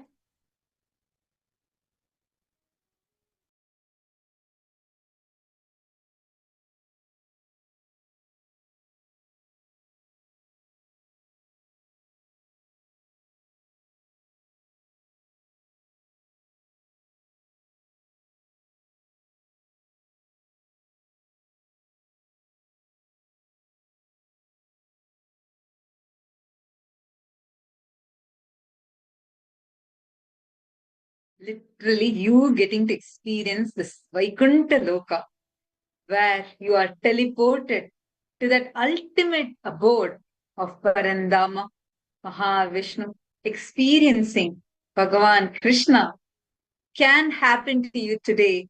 Today is the day celebrating Bhagavan Krishna's happening. Understand, when you connect with bhakti, see, each of the 14 lokas in Hinduism, we have a clear reference and description, detailed description of how 14 planes of existence exist. 14 lokas exist. And beyond these 14 lokas, there is Shripuram, Vaikuntha, Kailasa, Mahakailasa itself. Within Vaikuntha, there is a plane. Within the Vaikuntha Loka, there is a separate abode called as the Goloka. And that is where Bhagavan Krishna resides. Understand? Each of these lokas have some qualities, some space, that if you cherish that space, it is like a fuel that you are having to reach that loka.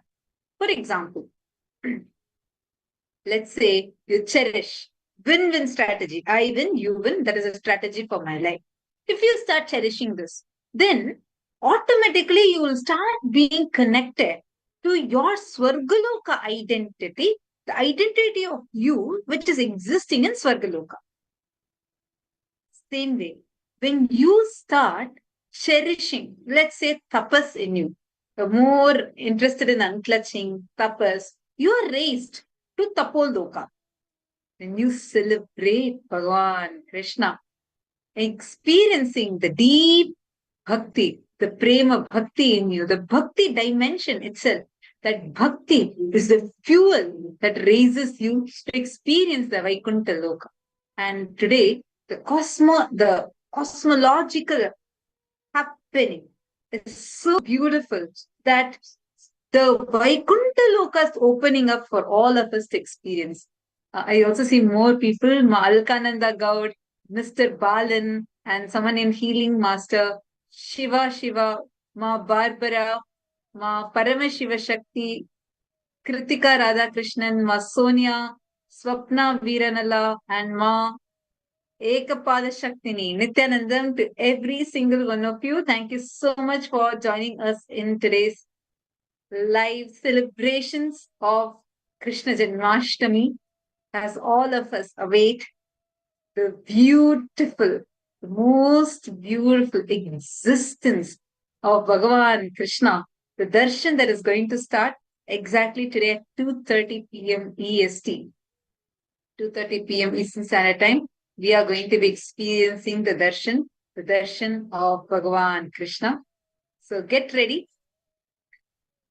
I request all the viewers that are here with us to take a few minutes and please post here where exactly you're from and how do you connect to Bhagavan Krishna and what has been your experience. And a very, very, very blissful, happy Krishna Janmashtami to each one of you that are tuning in. And we are going to be experiencing Bhagavan Krishna's darshan today directly through our beloved Swamiji. This science of Bhava Samadhi darshan is very unique to Hinduism. Actually, in Hinduism, there's a clear science, a technology where we have the science of how a consciousness operates as an cosmic airport where various beings can come and land and manifest. This science is called as the Bhava Samadhi darshan. Understand? This Bhava Samadhi darshan is unique to Hinduism, where God literally lands inside and manifests. Even now, many indigenous traditions around the world, Hindu indigenous communities have this science still protected. There were some movies even made about it. This science of Bhava Samadhi Darshan, where Bhava means attitude or aspect with which you connect to the divine. Samadhi, Sama-adi, means experience oneness. Sama means that oneness. Adi means source. Experiencing that oneness with the source through a certain bhava or an aspect is called as Bhava Samadhi. When an avatar radiates a certain bhava and gives us all the Bhava Samadhi darshan, it is called as Bhava Samadhi darshan. I know it's just too exciting for all of us today, waiting to just witness the darshan of Bhagavan Krishna Parandama. And he is going to be manifesting for all of us today. Connect with deep devotion in you. Connect with Bhakti. It is Bhakti that helps you connect with Parandama. Just surrender to him whatever you have, whatever you may be having in your life. Surrender everything at his divine lotus feet.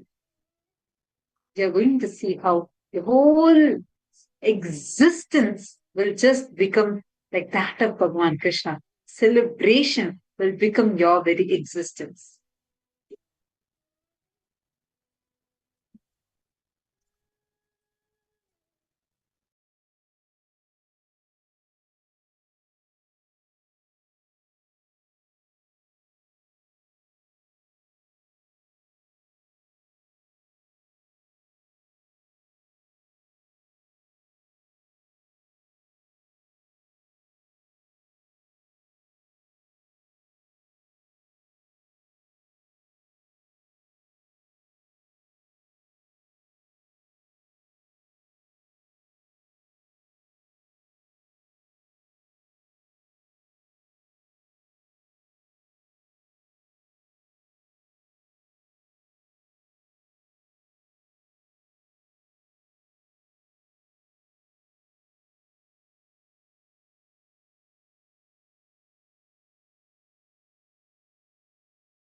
Just listen to Swamiji's revelations on his parallel levels of life. Okay? Vaikuntha Lila. How Bhagavan Shri Krishna exists in Vaikuntha Lila. Listen very carefully. When you connect to Bhagavan Krishna, he is embodiment of the pure love, pure romance. And today, when you are going to receive the Krishna Janmashtami, why we celebrate on this day, please understand this powerful happening of Bhagavan Shri Krishna happens once again every time on the exact tithi, exact date, exact nakshatra. Bhagavan Shri Krishna himself, that energy, he becomes so accessible to us. And he manifests for us. So when you connect with him on that day, you experience so much of bliss, joy. You experience Krishna in your life. How many people here are watching us from India? How many people here are watching us from US? Can I request each of you to share in the chat?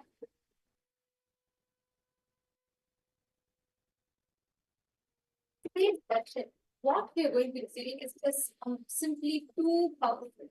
And if you have any of your friends, family members, please take a few minutes and invite them, have them join with us on this program on the live stream. Please make sure so that they don't miss, they can also be here with us. I request every one of you to please take a few minutes. See, the space of Bhagavan Krishna, what he embodies. When you connect to him, as ultimately the full avatar, the Paripurna avatar is a complete incarnation. Whether it is his playful, mischievous leelas, or whether where he was the savior of the whole town by lifting the Govardhana again, or doing the Kalinga Nartana by defeating the demon snake, or saving 16,000 women from Narakasura, protecting them eternally, or delivering the ultimate wisdom in the form of Bhagavad Gita. In every aspect, he was a complete incarnation. Shri Krishna's incarnation who orchestrated the entire, he lived his whole life with the ultimate aspects. So every dimension, every aspect, it just manifests. And he starts radiating that space.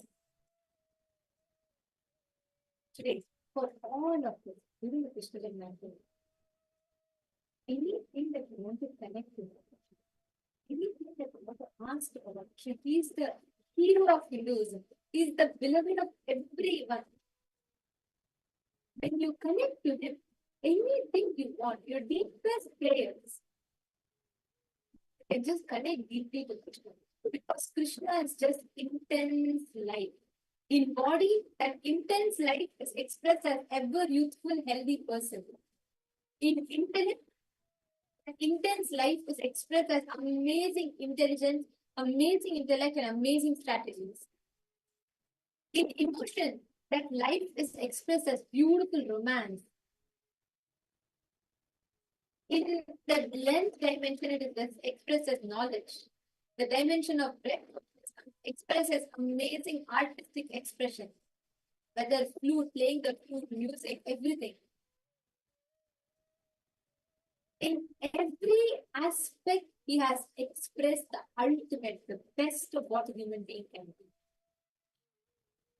And when you connect with that, the complete incarnation of Bhagavan Krishna, you will start experiencing, you start manifesting those multiple different qualities. You will start making all of them as a part of you.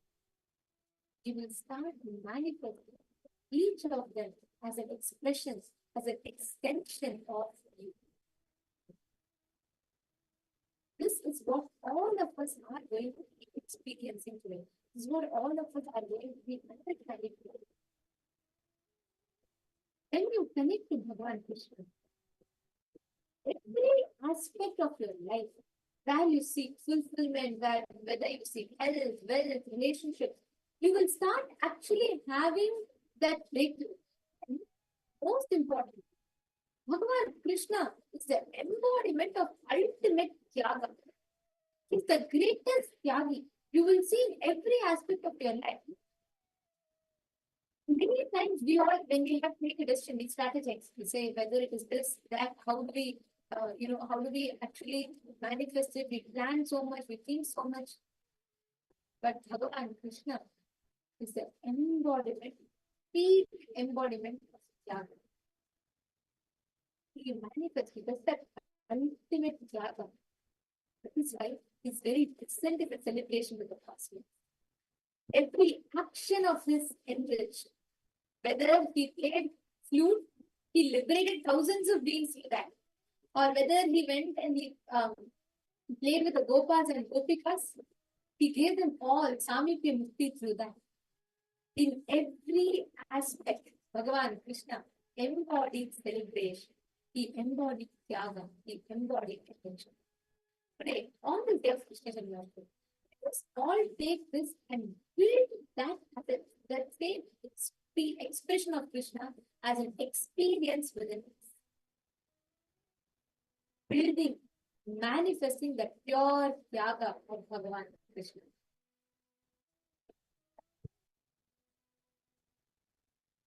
When you start actually manifesting, when you start, see, what is Bhagavan Krishna? His intensity. He goes on doing. And no matter whether people, in fact, for the whole Mahabharata war, the whole war that happened, he was blamed. He didn't even get the kingdom. He didn't even get coronated for it. Or whether he married the 16,000 women, he was blamed for it. In fact, all the 16,000 women were abducted by Narakasura And they were all kept as slaves under Narakasura. Krishna goes and fights. And all the women come and say, "Oh, Krishna, you have saved us now from Narakasura. But who in the society will accept us? He has kept us as a slave, and nobody will respect us. We have no one to go to. Now there's no family for us. We have no one who will accept us and marry us. Who do we do? What do we do?" Krishna says, "All right, from this very moment, I declare all of you as my own wives. You will get the status of queens in Dwarka. 16,000 women." See, understand the very life that Bhagavan Krishna lived, radiated. He never did anything for himself. It was always about contributing to everyone's lives. He did the whole Mahabharata war was not for him. He didn't get even one point from the kingdom. He was not coronated as the king. He only got blamed for it. Actually, I literally can see how the tyaga that Swamiji has, like from the beginning till now, never, not even a single action, single decision for Swamiji is never from anything for himself. It is always for the good of the other person. Always.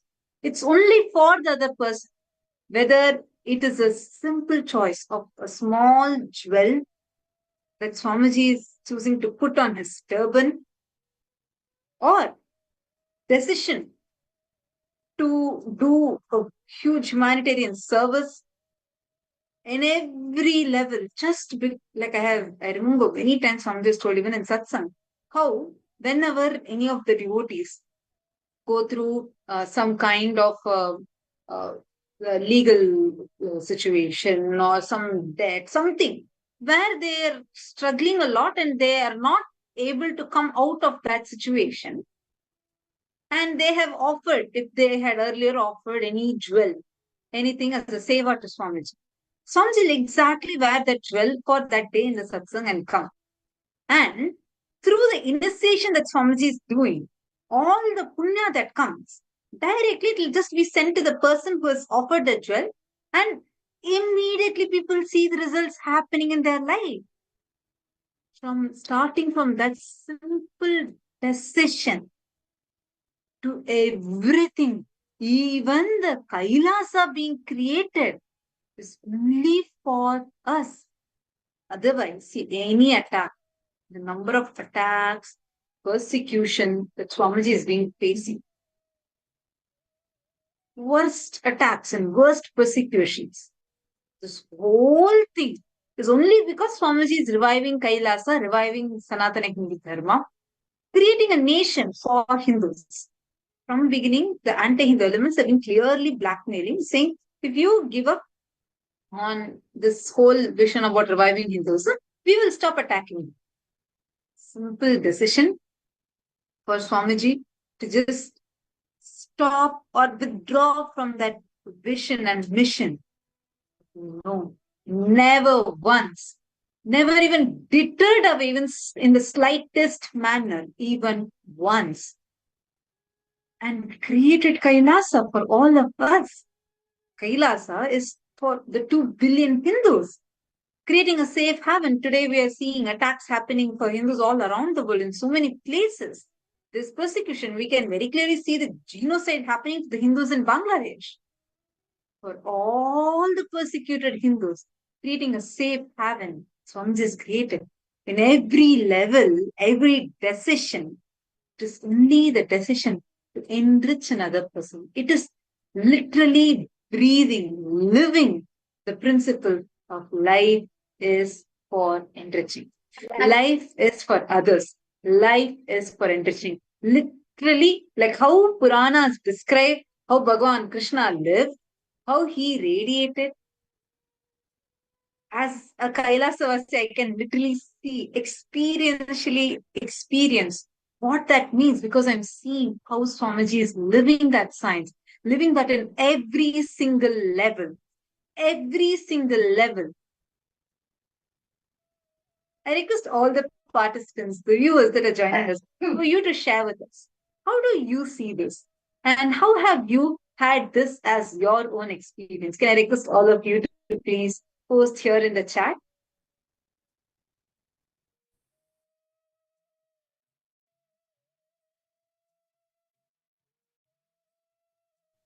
Actually, today if you ask, just ask yourself, what can you learn from Bhagavan Krishna?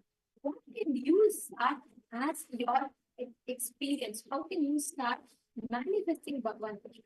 If you just cognize, if you just understand this one thing, if you start becoming intense life positivity, activism in life is Bhagavan Krishna.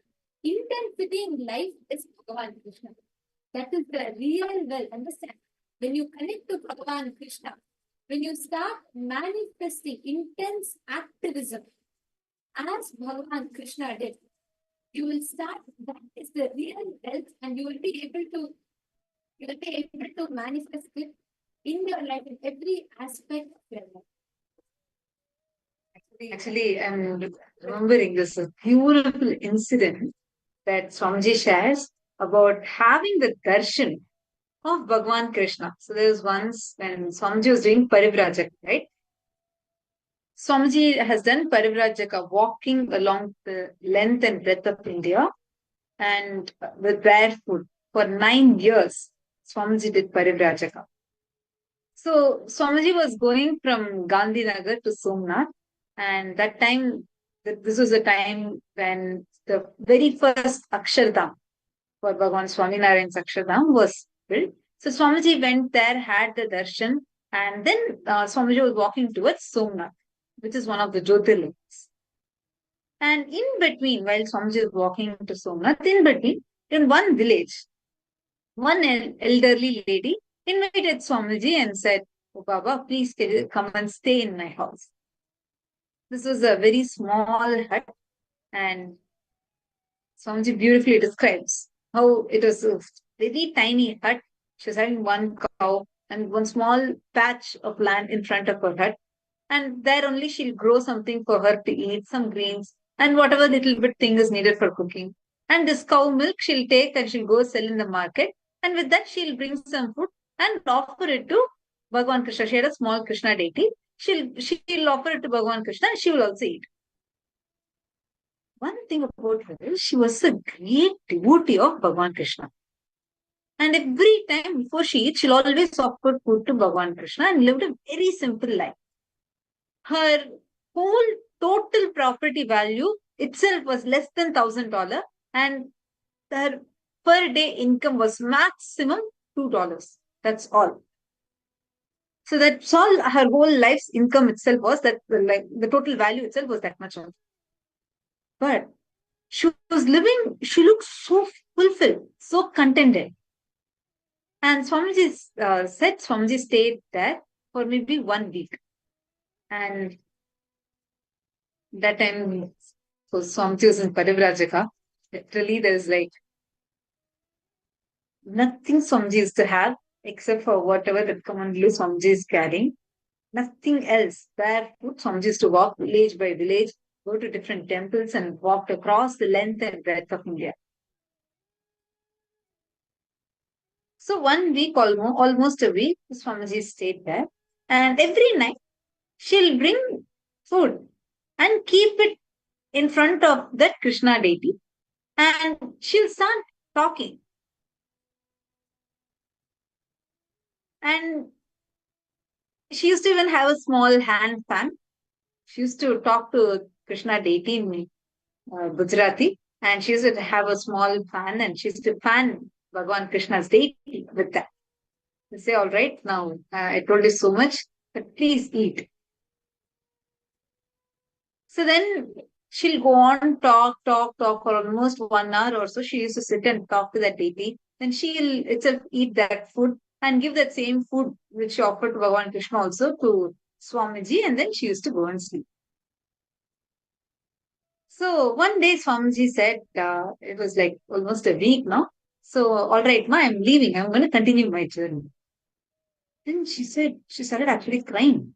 And she said, no, why do you want to go? And I will not ask you to work at all. Just stay here. I'll give you food. why do you want to go? And Swamiji said, no, no, no, I am a sadhu and I need to continue my journey. And I'm not supposed to stay here for so long, so I'm just going to continue my journey. Actually, traditionally, for sannyasis, till you reach enlightenment, you should not stay in one place for a very long time because you may start getting attached to that place. So Swamiji explained this. And Swamiji said, I have to go and have the darshan of Somnath and continue my spiritual journey. And then she ran to Bhagavan Krishna's deity and she started telling, no, no, no, oh, tell him not to go. I'm so happy on the time he's here. Only just tell him somehow not to go. And she started speaking. And just in a few moments, she suddenly stopped talking and wiped her tears. Then she is talking to the Krishna deity. And she said, oh, you're telling he has to go? Oh, he's a sadhu, he has to go. Okay, if you're telling, then okay, I will not worry, I will not cry. She herself consoled herself back as if like Krishna is talking to her. And Swamiji said that when Swamiji heard her talking back, like saying about not to go, Swamiji said that was a little too much. Till that point, she was crying. And then suddenly her whole dialogue changed. So she actually went and Swamiji used to speak at the time in Hindi and Sanskrit mixed and not in Gujarati. So Swamiji says so beautifully, like he tried to speak with Hindi and Sanskrit mixed and we asked, Mataji, you're praying to Krishna, that is okay. But why are you talking to him as if he's talking back to you? And then she said, no, no, Baba, I'm not lying. Don't you see? He's sitting here. And at that point, she just held Swamiji's hand. Swamiji saw Krishna, Bhagavan Krishna, sitting, holding a small flute in his hand, just as an innocent, simple child. He was just sitting there. He was there like a small baby, exactly as described. In Bhagavatam, he exactly as it was described.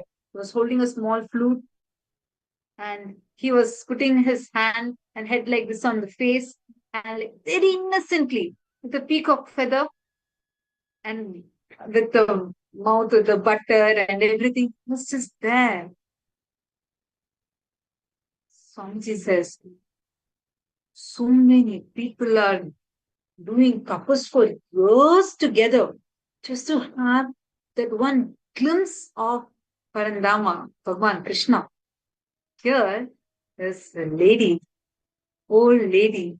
She is just living with him from morning till night.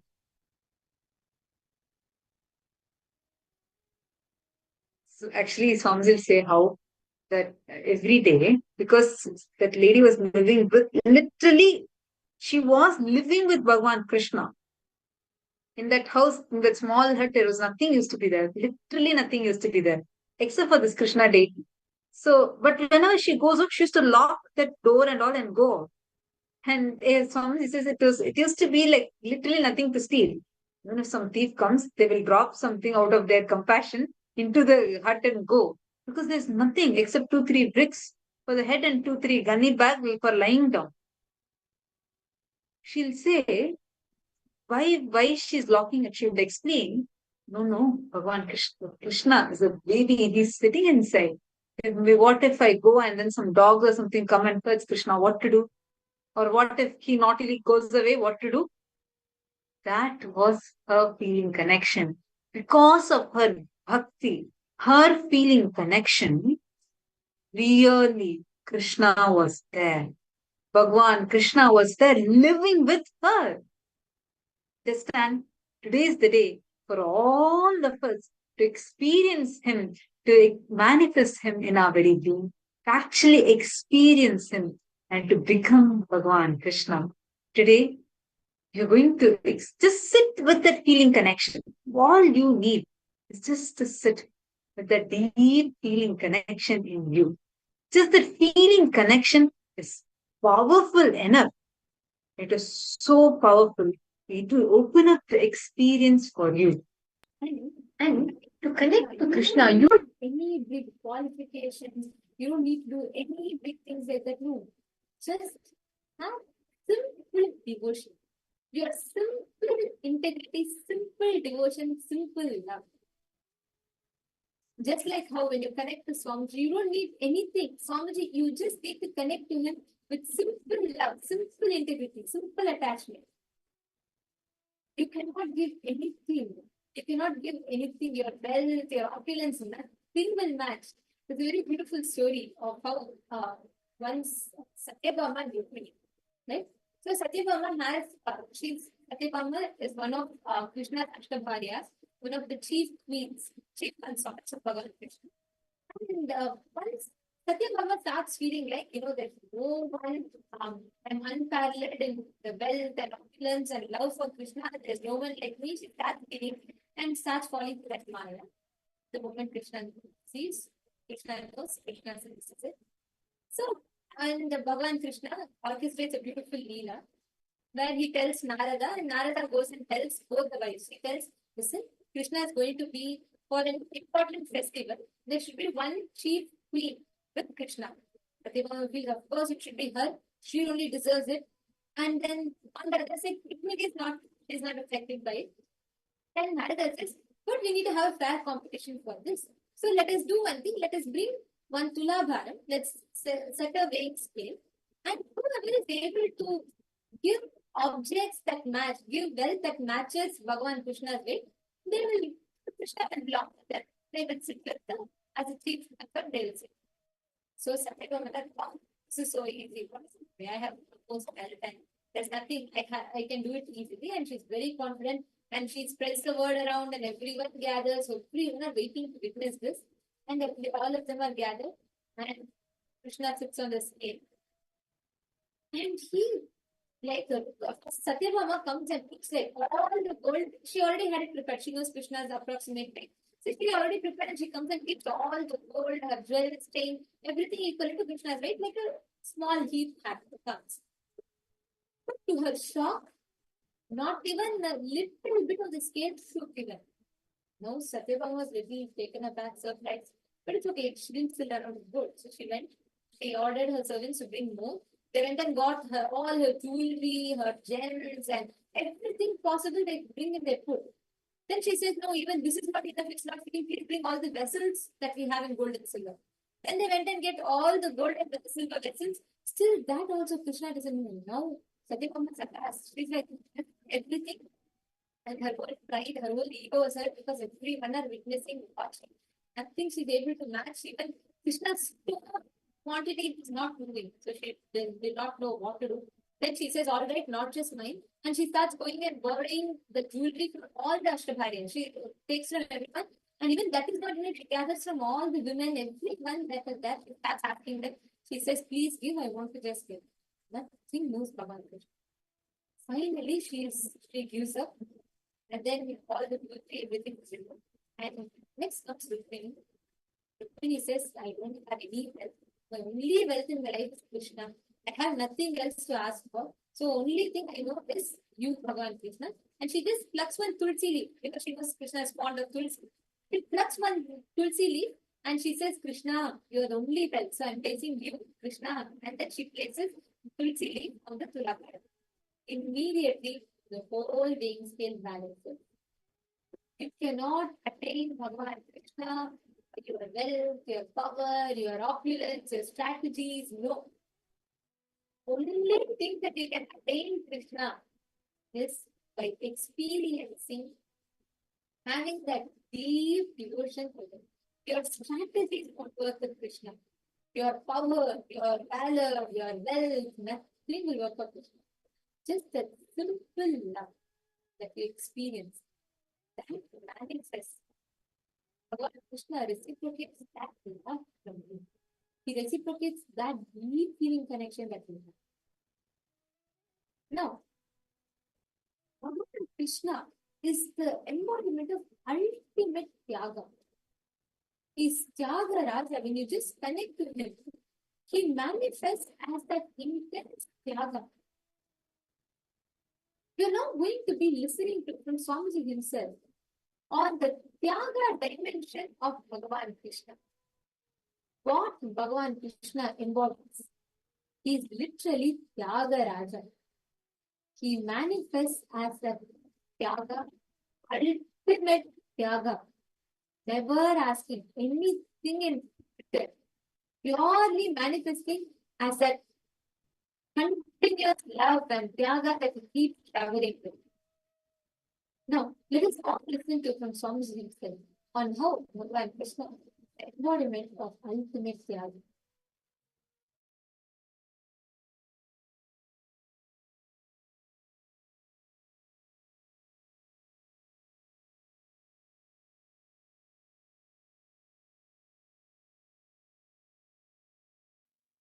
On this auspicious Krishna Jayanti day, Krishna Janmashtami, I shower you all with the ultimate blessings, auspiciousness of Parama Bhakti. How Krishna was one with Paramashiva and manifested as the Purna Avatara. You will all experience Parama Bhakti and Parama Advaita, ultimate oneness with Krishna, Paramashiva himself. Krishna is the ultimate artistic manifestation of the infinity's Tyaga. Listen, Krishna is the ultimate manifestation of the art. Artistic.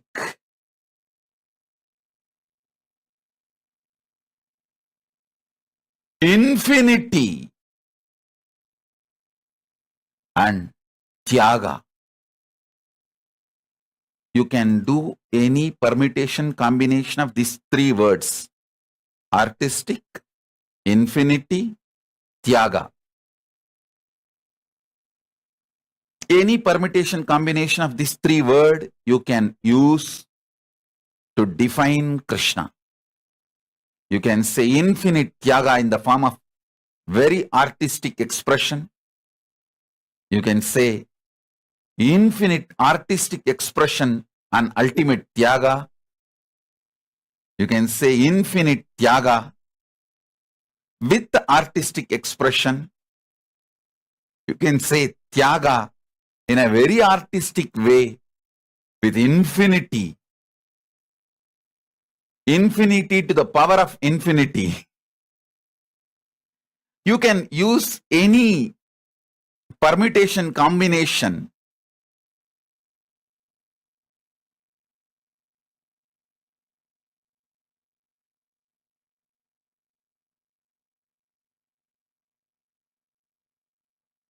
of these three words, infinity, ultimate, Tyaga.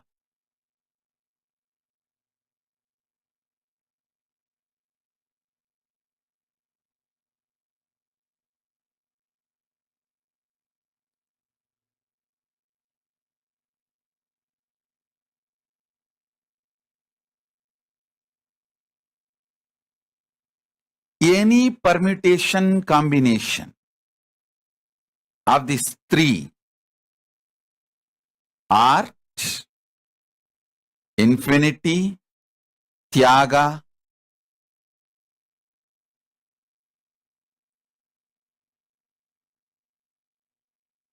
you can use these three words in any permutation combination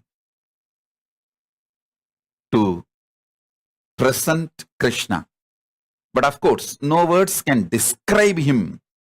He is Parandama, the ultimate. But to understand his Kalyana Gunas, Ananta Kalyana Gunas, the Vibhudis of him, we can use any of these words. Krishna says beautifully in the Gita, if you know how I function, you will become enlightened. I tell you, Krishna is the greatest strategizer based on this Paramadharma Ahimsa. Fools and stupids, anti-Hindus are those who claim Krishna made Mahabharata war. No. Understand? Krishna personally went to negotiate peace.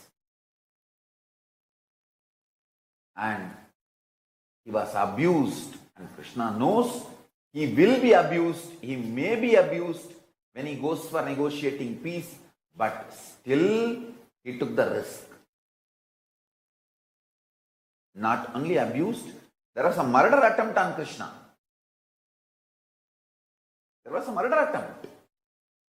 Krishna is absolutely non-violent to his core. He wants the humanity to be saved.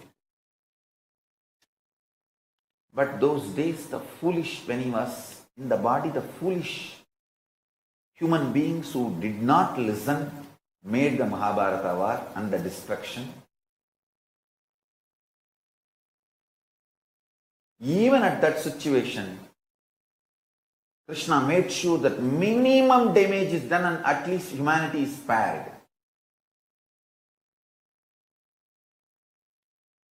Listen. Step by step, understand.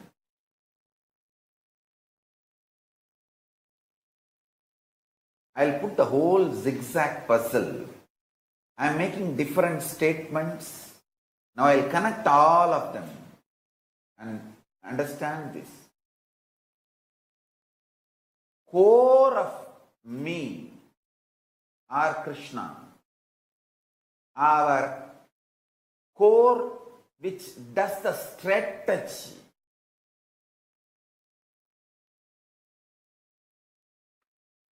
Is pure compassion, non-violence, ahimsa.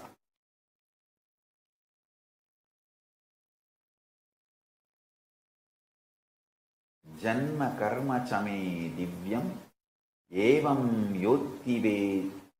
yovetti tattvataha tyaktva deham punarjanmanaiti mameti Arjuna. One who knows the true nature of my happening and activities does not, upon leaving the body, take his birth again in this material world and attains my eternal abode. All violence is delusion. Please listen.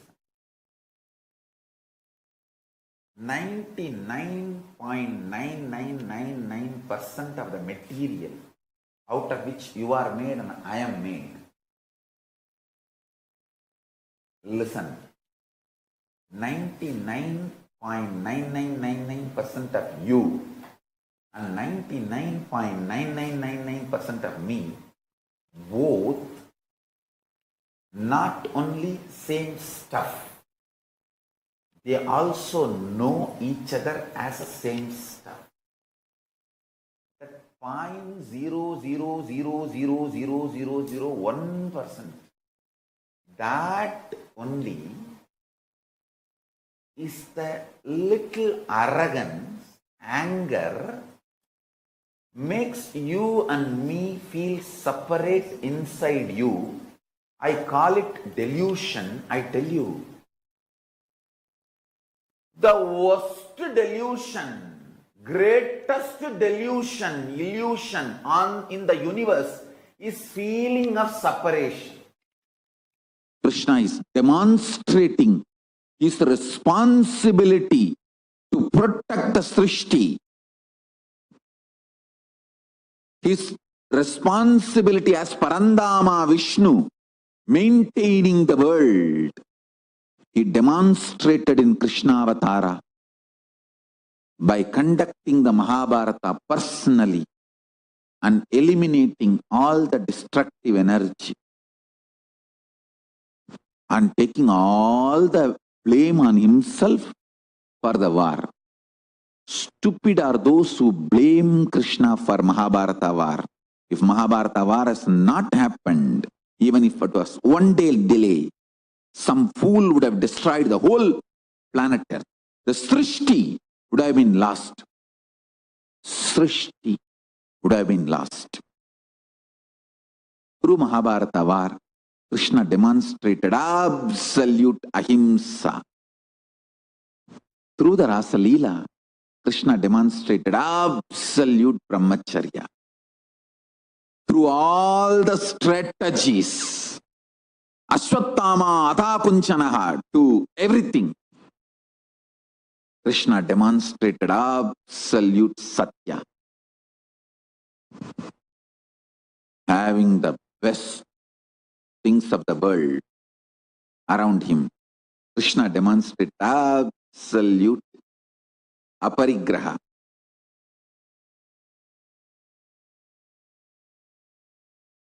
Taking away not only things, even girls, whether butter or better off, taking away everything from so many people, he demonstrated absolute asteya, non-stealing. I tell you, he speak of absolute purity which can never be grasped by middle class mentality.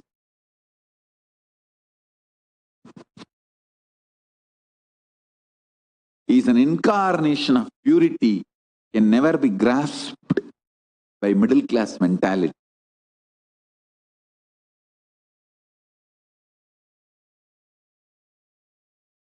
He stole the butter from so many houses.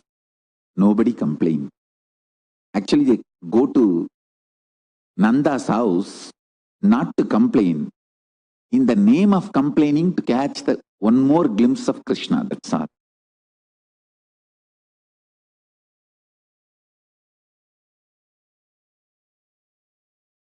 When Krishna goes again back to their home for stealing, they catch him not to punish him, but to hold him and have him some more time in their home.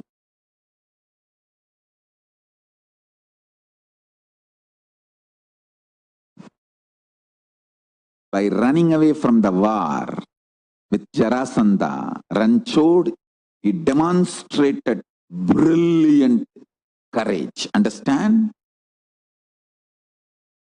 Viveka-based courage.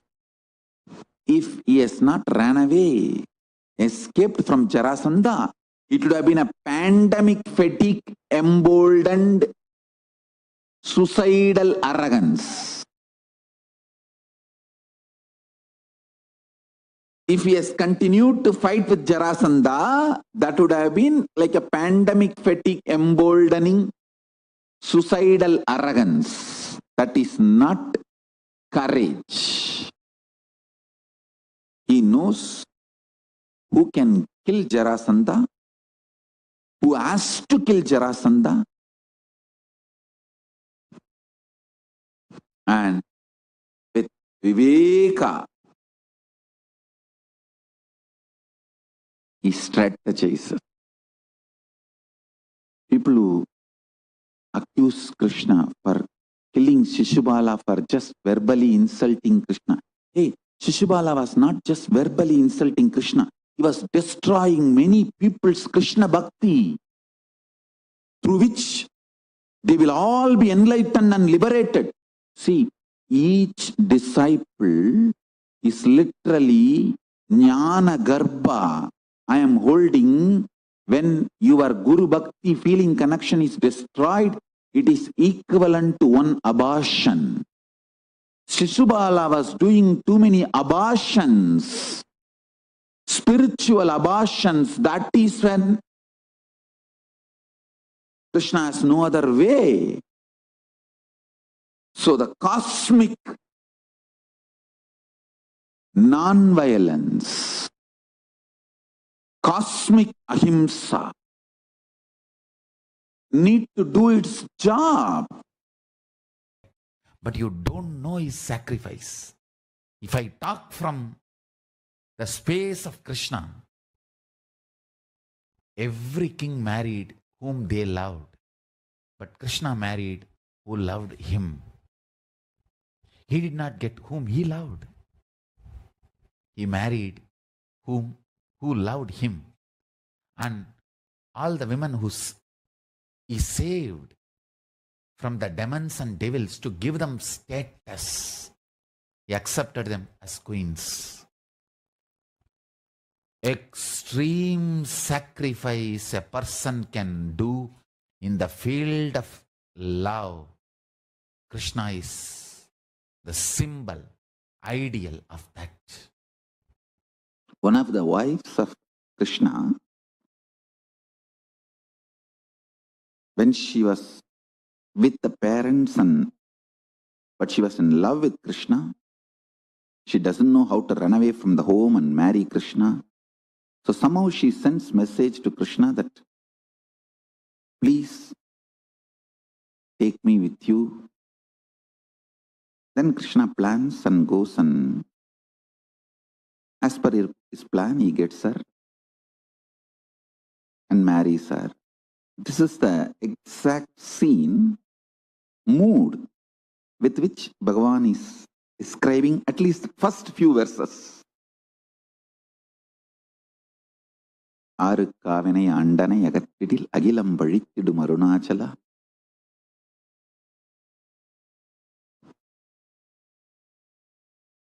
இப்பழி தப்புனை ஏனினை பித்தாய் இனியார் அருள்வா இனியார் விடுவார் Arunachala.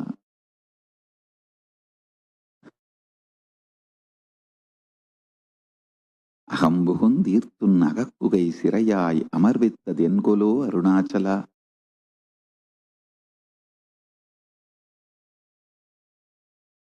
This whole scene of Krishna and Krishna's wife that's exactly the thing which happens in life. The Krishna's wife is an individual soul, all of us. Krishna is Paramashiva. We can only declare to Paramashiva, Prabhu, I am here, I want you to be with me and I want to experience oneness with you. How he will manifest in us, only he knows. I'll tell you precisely, exactly right attitude. Declare to Paramashiva, Prabhu, really, I personally do not know much about the way you exist. But as per your declaration in Vedas and Agamas and my Guru's confirmation, I have some idea about how you exist. Whether that idea is complete or not, I do not know. But what I know as me, I surrender unto you. I offer me to you. Please, you take away me in you. You radiate. Let you alone exist. Let me experience absolute oneness, Nirvikalpa Samadhi, unclutching, complete completion, or whatever the highest state. I may not know the name or words to describe. Let me experience that. I live ahimsa as a core value, but I have an unanswered question for myself. When Shiva beheaded Ganesha and Krishna beheaded Shishubala, how can I explain myself and others? These are also not violence. Listen. Krishna really waited. Shishubala to wake up and come to the non-violence and enlightenment. Align himself back. But Shishubala was going to the extreme. He started destroying the enlightenment ecosystem built by Krishna. Now, he has to see the violence, non-violence from the larger scale. He should not be violent. See, if Krishna did not kill Shishubala, it will be like a Krishna was violent to the larger humanity by letting the enlightenment ecosystem be destroyed. So, to be non-violent to the larger humanity, even then he gave a long rope to Shishubala. Finally, he has to cut the head of Shishubala and give enlightenment to Shishubala. If you read the story, the life, Atma of Shishubala reaches directly Krishna's feet. If Krishna wanted, he could have killed Shishubala by keeping Shishubala far away. He did not do. He killed Shishubala. He cut the head of the Shishubala in his breathing space. I should say that's the most compassionate liberation he gave literally in his very breathing space. I should say the Shishubala's cut head fell at the feet of Krishna and the life got absorbed into Krishna Charana. I will say both are absolute non-violent acts. It fills your system and manifests such immense love of Krishna. Understand, love of Krishna is not like your ordinary love. It is powerful love. Love of Sadashiva is a powerful love. It doesn't change due to any reason. He loves because he is love, not because you are lovable or not. You are lovable or not is irrelevant. He loves because he is love. Love someone who loves you because he is love, not because you are lovable or not. If you love someone because you are lovable, tomorrow you may become unlovable and you may lose his love. There is always insecurity. Love someone who loves you because he is love, not is love. The relationship is not dependent on your ability, capability, inability. It is because he is love. I call Krishna as the Tyagesha, ultimate Tyagi. Whole world accused him, even now accusing him of the person who lived all pleasures to the extreme. They call all the worst words. They use all the worst words on him. Everyone thinks he had a most luxurious life with all kinds of pleasures to the extreme. But nobody knows he is the ultimate Tyagi from birth. From birth. His birth itself is out of Tyaga. Why should Parandama, who is living happily in Vaikuntha, in Yoga Nidra, has to come down? That itself is a Tyaga. Next, the moment he is born, he is separated from the mother. Somebody else brought him up. Then, the moment he has grown,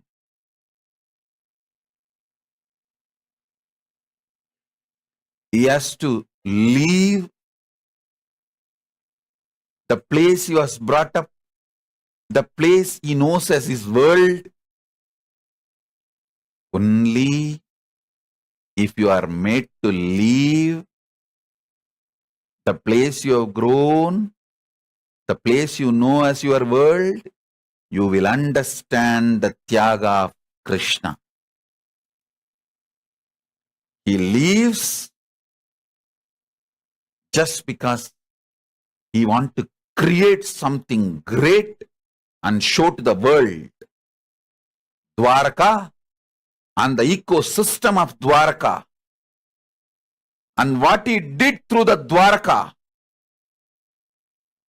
was a demonstration of creativity and positivity in those days for the whole world. And then he sacrifices even Dwarka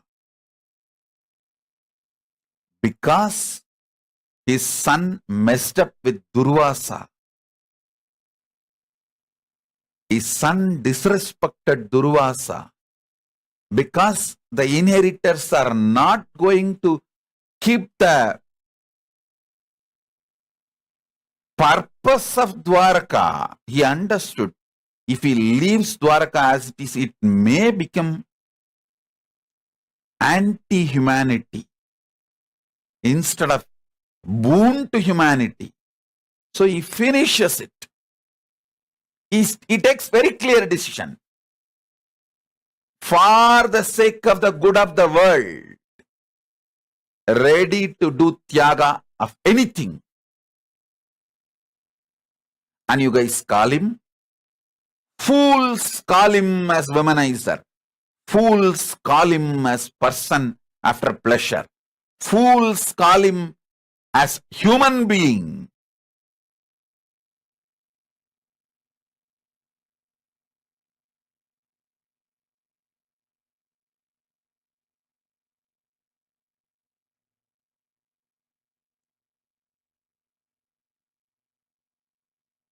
Tyagesha.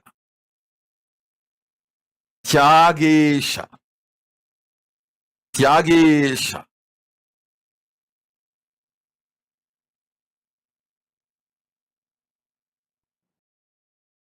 Krishna is go-getter. He gets it done. Shock everyone, make it happen. That's the essence of Krishna's life. That's the essence of my life. Shock everyone, make it happen. Understand, is an embodiment of compassion. I tell you, this Kailasa is founded on my compassion towards others, my tyaga towards myself. I sacrifice everything and shower everyone with compassion. I am ferocious with myself, but absolutely loving, caring. Even when you see people with evil, cunning, strategic, decide to use Marakarunai means even training them, aligning them, do it with a tremendous compassion, not as giving up or enmity. Don't act out of anger, violence, enmity patterns. Inside you, no violence, no anger, deep tyaga. And outside you, express that tyaga.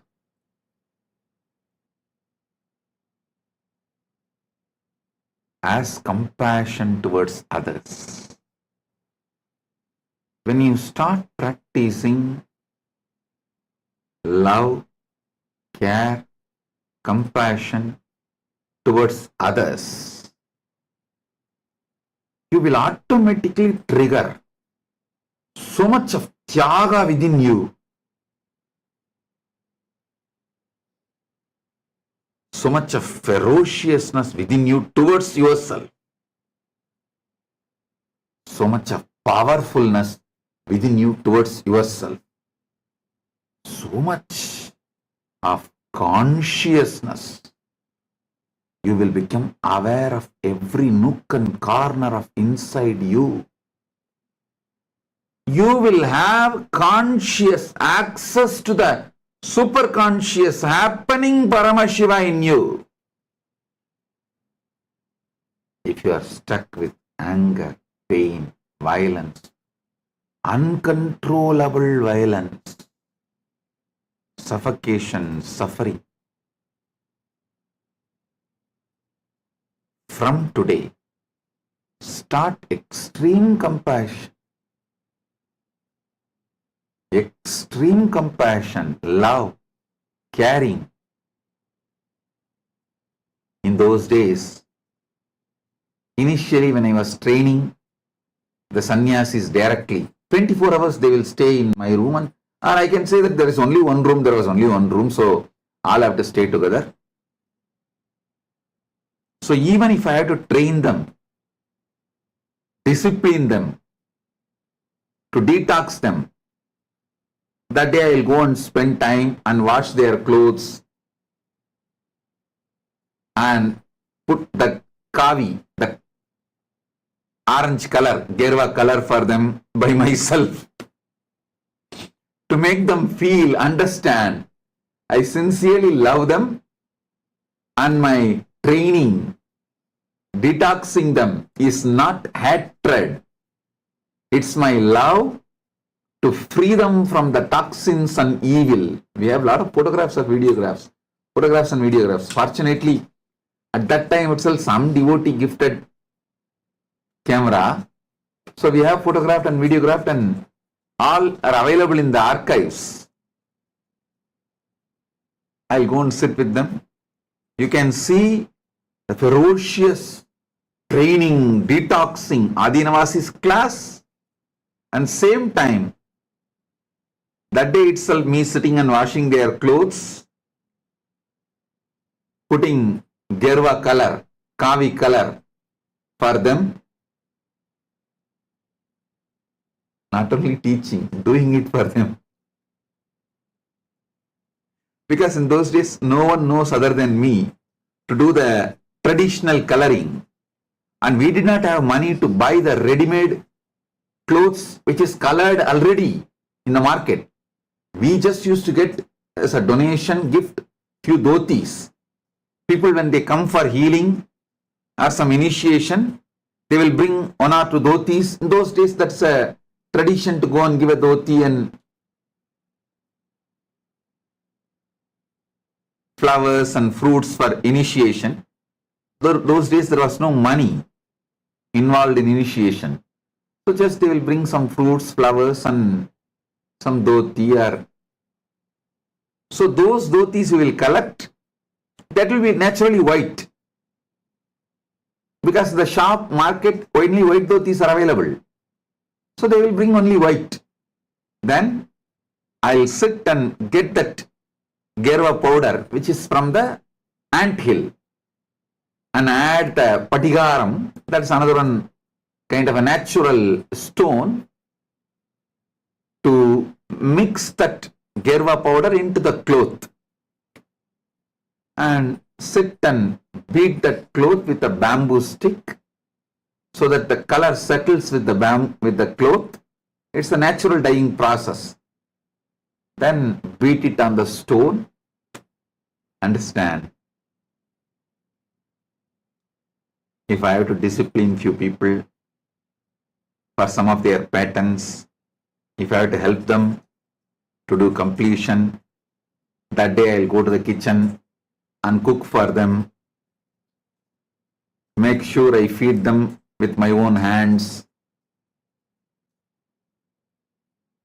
I can cook at least few items because I lived all alone during the wandering, the Swayambhaga, I had a very high, this traditional orthodox lifestyle.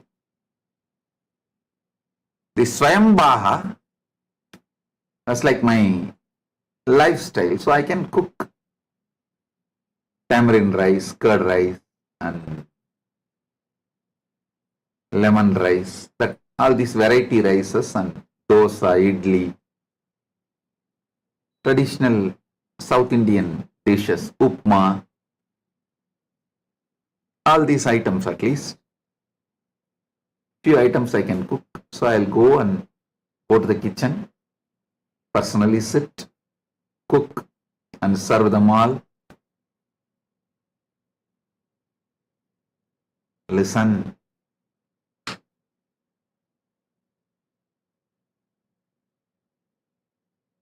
It is on my compassion, love, care towards others, and tremendous ferociousness towards myself, and absolute tyaga I manifested from my core, that formed the foundation for Kailasa. That formed the foundation for Kailasa.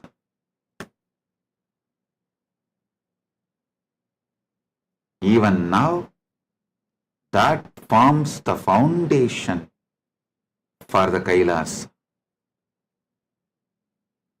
All those who are coming and settling with Kailasa, who are already settled, who are coming, all of you, take this as a Guru walk. Whether you understand or not, whether you believe it or not, whether rationally you are convinced or not, whether your mind is ready to accept or not, whether your patterns are ready to listen or not, decide from this moment, love, compassion, care towards others is your life. Ferociousness, powerfulness, consciousness, and absolute tyaga towards yourself. Be tyagi.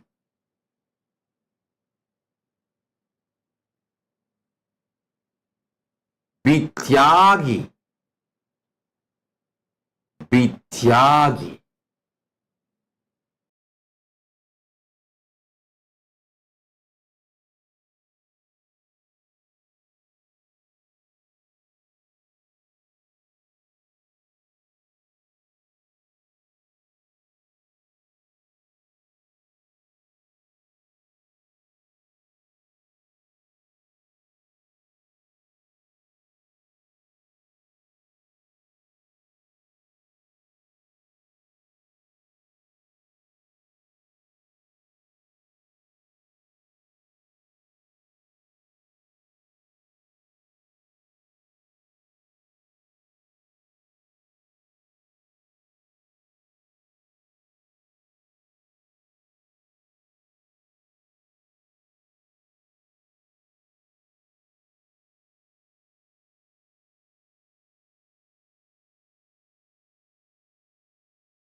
Krishna was able to infuse love even in his enemies' hearts. You can't separate Krishna and love. I tell you, if you have tasted the true love, you can't remember love without remembering Krishna. He is symbol of love. is the brand ambassador for love. Nobody is able to again sit in his place. The whole Indian psyche still lives Krishna. I don't want to use the word remembers Krishna. It's too small word. Of course, any word I use to remember Krishna or to introduce Krishna is too small.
Krishna was able to infuse love even in his enemies' hearts.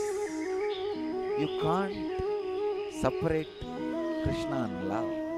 I tell you, if you have tasted the true love, you can't remember love without remembering Krishna. He is symbol of love. He is the brand ambassador for love. Nobody is able to again sit in his place. The whole Indian psyche still lives Krishna. I don't want to use the word remembers Krishna. It's too small word. Of course, any word I use to remember Krishna or to introduce Krishna is too small.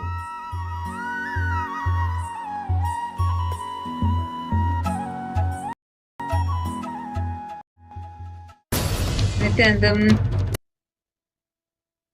Hope all of you are able to hear me now. I apologize for the technical glitch. I hope now all of you are able to see me and hear me. Thank you so much for joining, every single one that have joined with us here. Nityanandam, to every single one of you. We are just few moments away before the darshan begins. The darshan is starting very, very, very shortly. Yes, Nityanandam, Vanaja Ravi, Ma Sabine Flatu, Ma Concetta Galota, Dumitru Boandaya, Vishwanathanaya, Ma Ekapada Shaktini, Yeshodan Kulkarni, and Sridhar Gowda, Nityanand, every single one of you, and all others that are here with us, tuned in and waiting to experience the special live darshan of Bhagavan Krishna on this auspicious Krishna Janmashtami. Understand, today all of us are going to be experiencing Bhagavan Krishna in his very Nijavatara.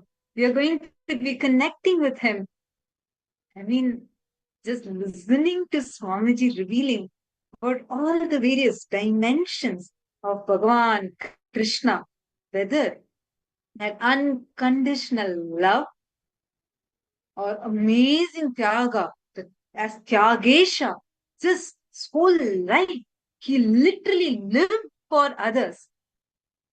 Today, you're going to experience Krishna, Bhagavan Krishna, manifesting in your very being through today's darshan, where you enjoy, celebrate, experience that celebration as your very life, because that is what is Krishna's very existence, like so beautifully Swamiji described. Actually, in every single one of these revelations, like Swamiji was describing about Bhagavan Krishna, for me, as a Kailasavasi, right, living in Kailasa, where all of us get to experience all these qualities. Like when Swamiji was describing, it did not feel that Swamiji was even talking about a different person, because we actually see how Swamiji literally lives each one of these qualities. That unending compassion, that love, oh my God, how Swamiji showers upon each one of the Kailasavasis. Each one, like Swamiji says, you are not a number for him.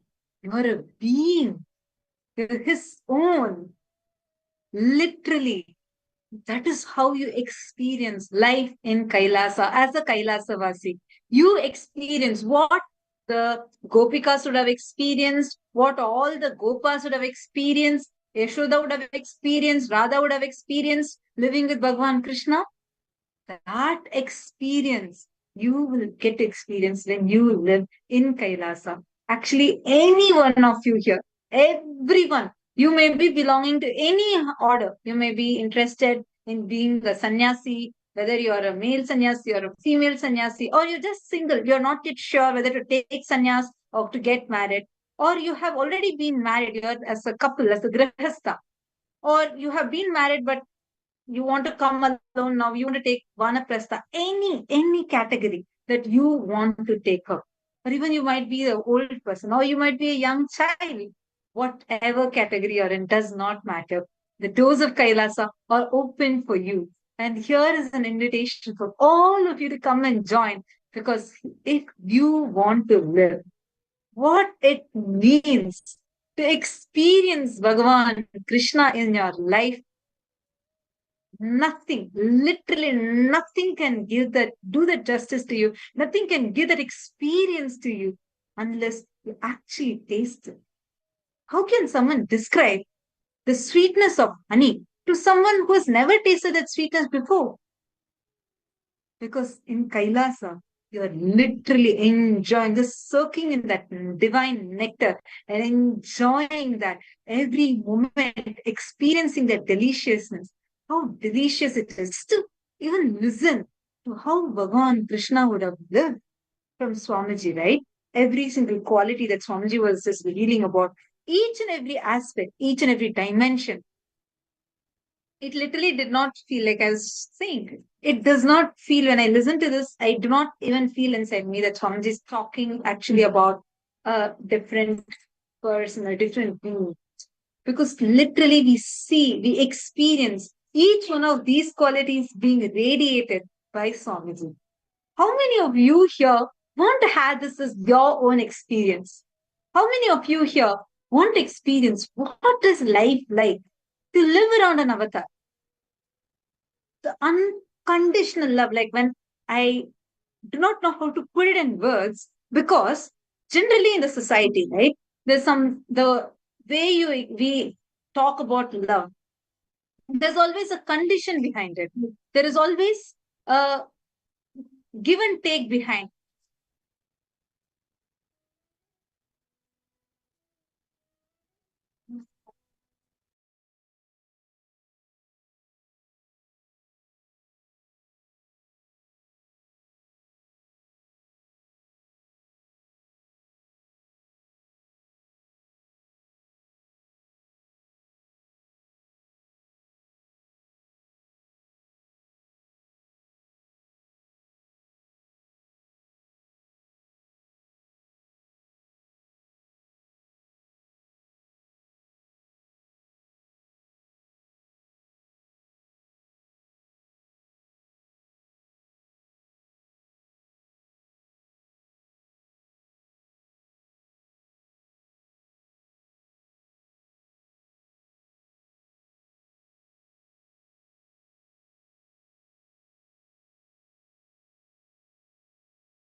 Actually, the happening of Bhagavan Krishna, who he is an experience. See, you can read any amount of scriptures to try and understand what Bhagavan Krishna would have lived like.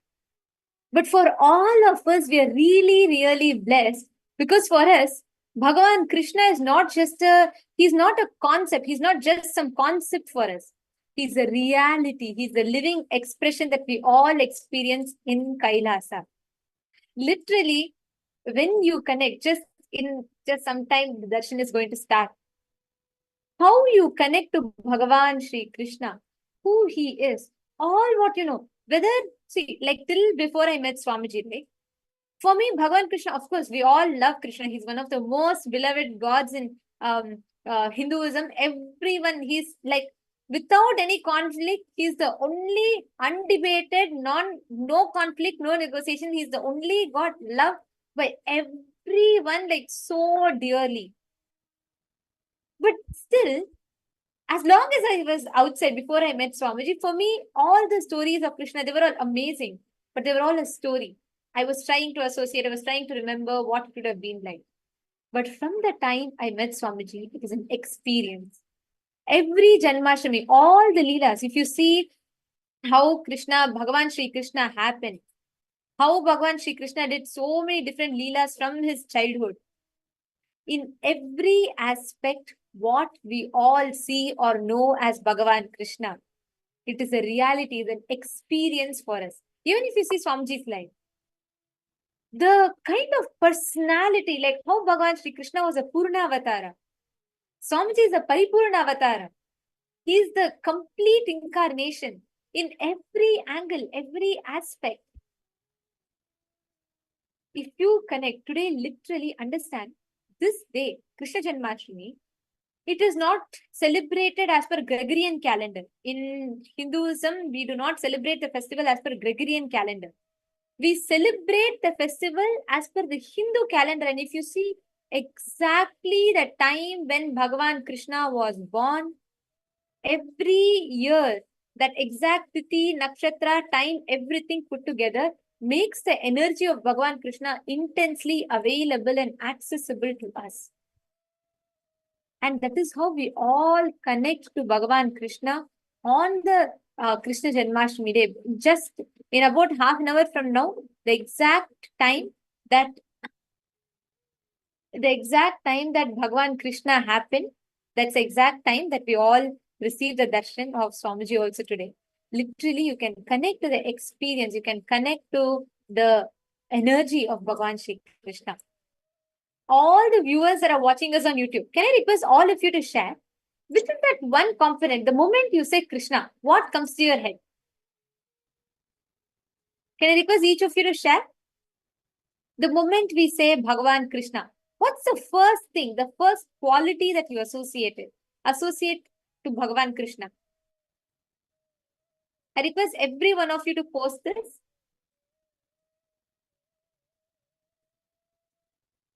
The first quality, the moment you remember Krishna, when you say Shri Krishna, what is the first thing that comes to you?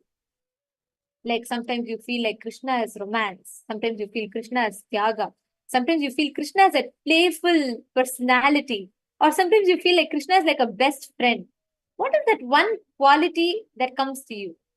Actually, for me, the moment I think of Bhagavan Krishna, right, I always remember that extreme love that Bhagavan Krishna radiated.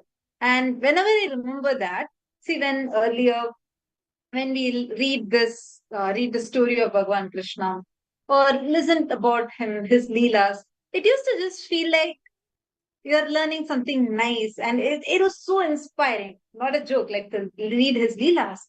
But only after living around Swamiji, right? How that love that Swamiji showers upon each one of us, every single person. I used to think when there's this description, how at that time Bhagavan Krishna was there available to every single one in Vrindavan. He used to be manifesting in every gopi used to feel that Krishna is there with her. Like literally in KAILASA. I used to wonder at that time, how is that even possible? But now, when we hear the experiences of people from around the world, so many of you, can I request all of you to post which country you're currently logging in from? We have people from all over the world who are logged in here, who have joined in. I keep hearing how every single person experiences Swamiji literally in their place, experiences as if they're living with Swamiji there. Understand, it's not a joke. It is a blessing, a unique divine blessing that we alone have, where because you're blessed to live with an avatar, you're experiencing, tasting that deliciousness of what life with an avatar is like. Okay, we have many people who have responded saying, Ma Ragini Anand says, how the moment she remembers Krishna, she remembers pure love and unhindered life. Wow. And Gebache Hossein has posted, Krishna is the mastermind. And Ma Nityananda Jnana Yogini has posted, she remembers joy, love, artistic beauty, and sweetness. And yes, Maya Vitmaja has posted, she remembers Krishna as the savior of humanity. Beautiful. Thank you all for sharing. Now, for how many of you felt this dimension came alive? You are able to experience it. See, as long we all, like Krishna is dearly loved in Hinduism, from everyone, from a young child to every single person, all of us deeply love Bhagavan Krishna. So how many of you feel from the time you met Swamiji and you saw these so many aspects, how Swamiji is radiating, what you know as Krishna came alive? What you experience, whatever we read as Bhagavan Shri Krishna, his leelas, his compassion. Like for me, when I read like how the tyaga of Bhagavan Krishna, or whether his compassion, whether his love, his intense romance with whole life, how the whole scene is described, right? When all the war, everything happens, everybody is running in the frenzy of to try to arrange for the war and everything. Bhagavan Shri Krishna, the way he does every Leela, whether what time the war has to start, because Sahadeva sees the correct times and tells he tells Duryodhana, actually what happens is they are supposed to fix the date for the war. So Shakuni, he tries to strategize. He tries some cunning strategies to Krishna himself. So he tells the Kauravas that, you go and ask Sahadeva, go and ask him right after his morning puja. He will not deny anything if you ask him. So go and ask him to tell the exact time as per astrologically, what is the exact time you're supposed to start the war so that you can win. So these Kauravas go and manipulate and they go and ask Sahadeva. Sahadeva just then he promises that whatever you ask, I'll give. Then they ask, tell me the exact time, because Sahadeva is an excellent astrologer. So they go and ask him, and Sahadeva says, all right, on this exact tithi, this exact time, you should start the war and you will win. And the Kauravas are elated, but all the others the Pandavas are aghast. They're like, oh God, Sahadeva has gone and told, but he could have also not done anything. He had to tell. And Krishna gets to know this. Krishna says, all right, that's all only right. Now come. And he tells all the Pandavas, other 4 brothers, excluding other than Sahadeva, he tells that I'm going to offer the Tarpanam on the day of, exactly on the day of Amavasya, when the Tarpanam is being offered. Everyone are gathered, all of them come together, and they all are Krishna starts going and he starts doing the Tarpanam. Everyone is confused. And sun and the moon get confused. They're like, no, you're not supposed to do, Amavasya is only a few days later. You're not supposed to do the Tarpanam now. And they're all confused, and sun and moon come to inquire to Krishna. And Bhagavan Krishna says, see, what is the exact time when we say Amavasya is what? When sun and the moon meets. You both already met. So today's Amavasya, and Krishna changes the whole calendar just for making this happen, making the Pandavas win the war. He is such a sweet personality. Literally, you will see this is exactly how Swamiji is.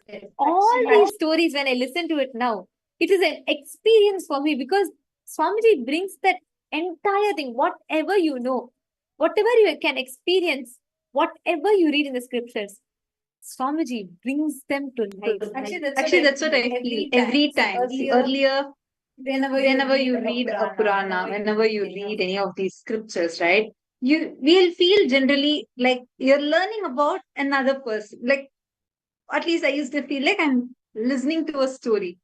But now, when the same stories or the Puranas, it does not feel that distant anymore, because you literally feel like all the Puranas have become alive when you live around Swamiji. Like how for the Pandavas to be successful, see, through this war, it is not Krishna is gaining anything except for accusation. He is not getting anything else. He is not being coronated as a king. But just for the Pandavas to be successful, Bhagavan Krishna strategizes. He does his leelas. Even when Sahadeva goes and messes up, Bhagavan Krishna takes the responsibility. He strategizes and he does all his leela and makes sure that the Pandavas win. Exactly. That is how Swamiji is for all of us as Kailasa Vasis. It is like this is our life.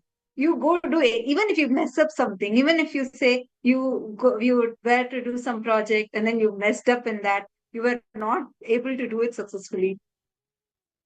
Usually in a normal society, maybe you might get fired for it. Maybe you might have to face its consequences.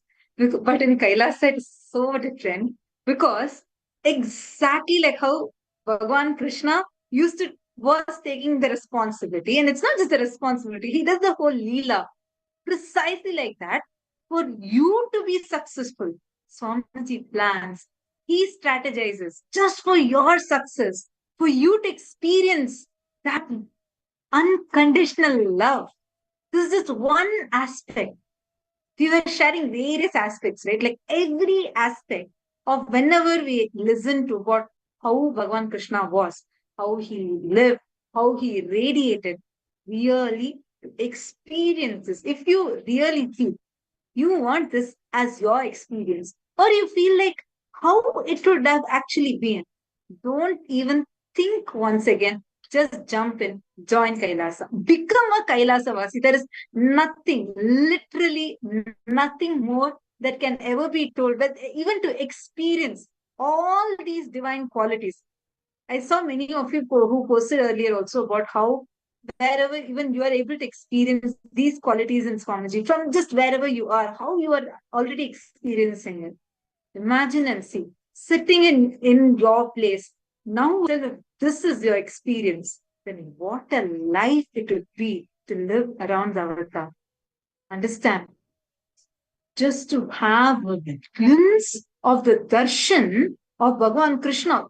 Thousands of rishis, munis, yogis, devatas, everybody used to do tapas. All the munis used to do, the yogis, rishis, munis, for yawns together, standing in one leg, doing tapas. They have to do severe penance just to even have one glimpse.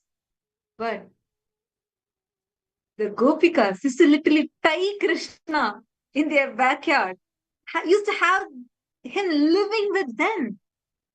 Understand? You get to experience the avatar living with you, playing with you, enjoying, experiencing the life around an avatar is the greatest, the best, the most sweetest, and the most delicious. Just by listening to Swamiji's descriptions about Krishna, Bhagavan Krishna, if that is making you feel so loved, extremely sweet and delicious in your very being. Now imagine that, visualize that to be your own life, your very existence. That is the life in Kailasa. That is why actually every single one of you can experience this in Kailasa. Now it is time for all of us to experience the moment that we're all waiting for, the moment to experience the darshan of Bhagavan Krishna. For all of us, see, the ultimate way to receive Bhagavan Krishna, just surrender to him. In the Bhagavad Gita, after revealing 18 chapters, Krishna tells Sankhya Yoga, he gives Vishwarupa Darshan, he tells Jnana Karma Sannyasa Yoga, everything he tells, all the different things he reveals, Vibhuti Yoga, each of it. Ultimately, in the 18th chapter, he tells us most sacred secret to Arjuna. He tells, end of the day, he says, Sarvadharman parityajya mameka sharanam braja ham tvam sarva papebhyo mokshayishyami ma suchaha. He tells, forget all your dharma, right, conduct of right, wrong, everything. Surrender to me. I will liberate you. I will guide you. And you are mine, and I will therefore guide you to victory. This is literally the way to attain Bhagavan Krishna. Today, all of us are going to receive the darshan of Bhagavan Shri Krishna. You don't need anything else. Just surrender to him. He will guide you. He, as his own, he will guide each and every one of us. In the 15th chapter of Bhagavad Gita, Bhagavan Krishna says, Sarvasya chaham hridi sannivishto matta smritir jnanam apohanam cha vedaischa sarvairahameva vedyo vedanta kridveda videva chaham. He says, I am seated in everyone's heart, and from me comes remembrance, knowledge, and forgetfulness. All the Vedas, by all the Vedas, I am to be known. Indeed, I am the compiler of Vedanta, and I am the knower of the Vedas. Every scripture, everything that you read leads you to him. And he is the essence of everything that exists. And on the very day when he descended on planet Earth, he happened. We are all like how 5,000 years ago Bhagavan Krishna committed that I myself will descend again and again and again.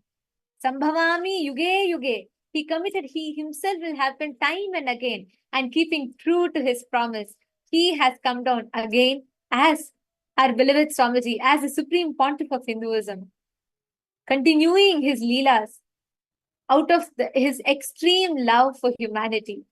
And now, let us all get ready to receive the darshan of Bhagavan Krishna.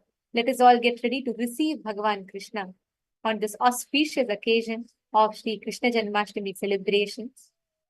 We request all the participants, every one of you, to settle down. This darshan that we are going to receive today is a very, very powerful darshan. If you have anyone any of your friends, family members, please take a few minutes, share this link with them, invite everyone for all of them to join the darshan. Because today's darshan, what we are going to receive in the exact time that Bhagavan Krishna descended the planet Earth, we are all receiving this darshan. Please settle down. Enter the deep, powerful meditative space of gratitude.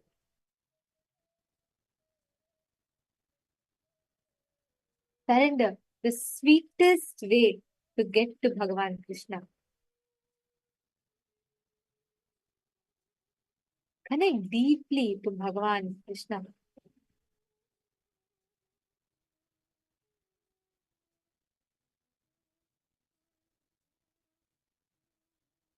Please close your eyes. Relax into the deep meditative space of gratitude. Bhagavan Krishna is all about life, intense life, joy, romance of the cosmos is Bhagavan Krishna. And he is happening for all of us, to give us all, to bestow us all with that same experience, to experience that same love, that intense bhakti, that sweet feeling connection, prema bhakti. That is what Bhagavan Krishna embodies. Remain seated in the deep meditative space of gratitude.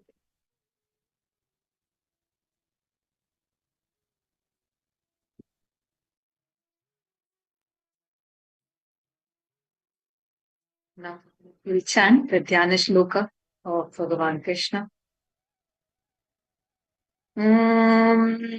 छायायां पारिजातस्य हेमसिंहासनोपरि आसीनमम्बुदश्यामम् आयताक्षमलङ्कृतम् चन्द्राननं चतुर्बाहुम् श्रीवत्साङ्गितवक्षसम् Rukmini सत्यभामाभ्याम् सहितं कृष्णमाश्रये.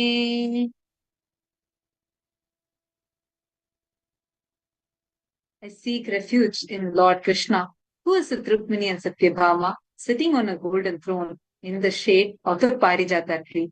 His very color is of the black cloud with long, broad eyes and face that is shining like a moon. He who has 4 hands and has a chest adorned by the Srivatsa. I bow down to him.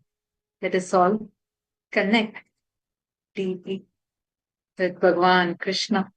Today, all of us are blessed to experience His very darshan. Now, please sit with your head, neck, and spine in a straight line. Close your eyes.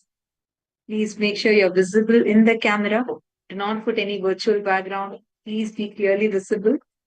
And to all the viewers that are viewing us on the YouTube or Facebook, please make sure that you're refreshing the channel and watching. There'll be new stream starting for the darshan. Please sit with your head, neck, and spine in a straight line and enter into a deep meditative space. Get ready to experience Bhagavan Krishna. Get ready. Please sit straight. Close your eyes. Chant the Mahabharata.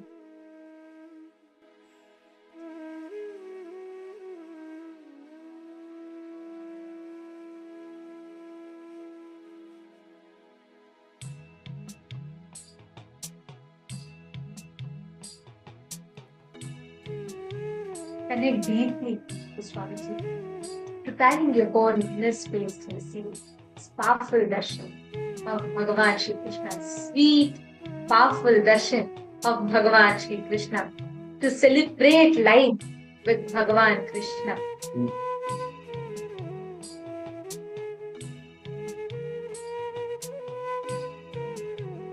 Krishna was able to infuse love even in his enemies' hearts. You can't separate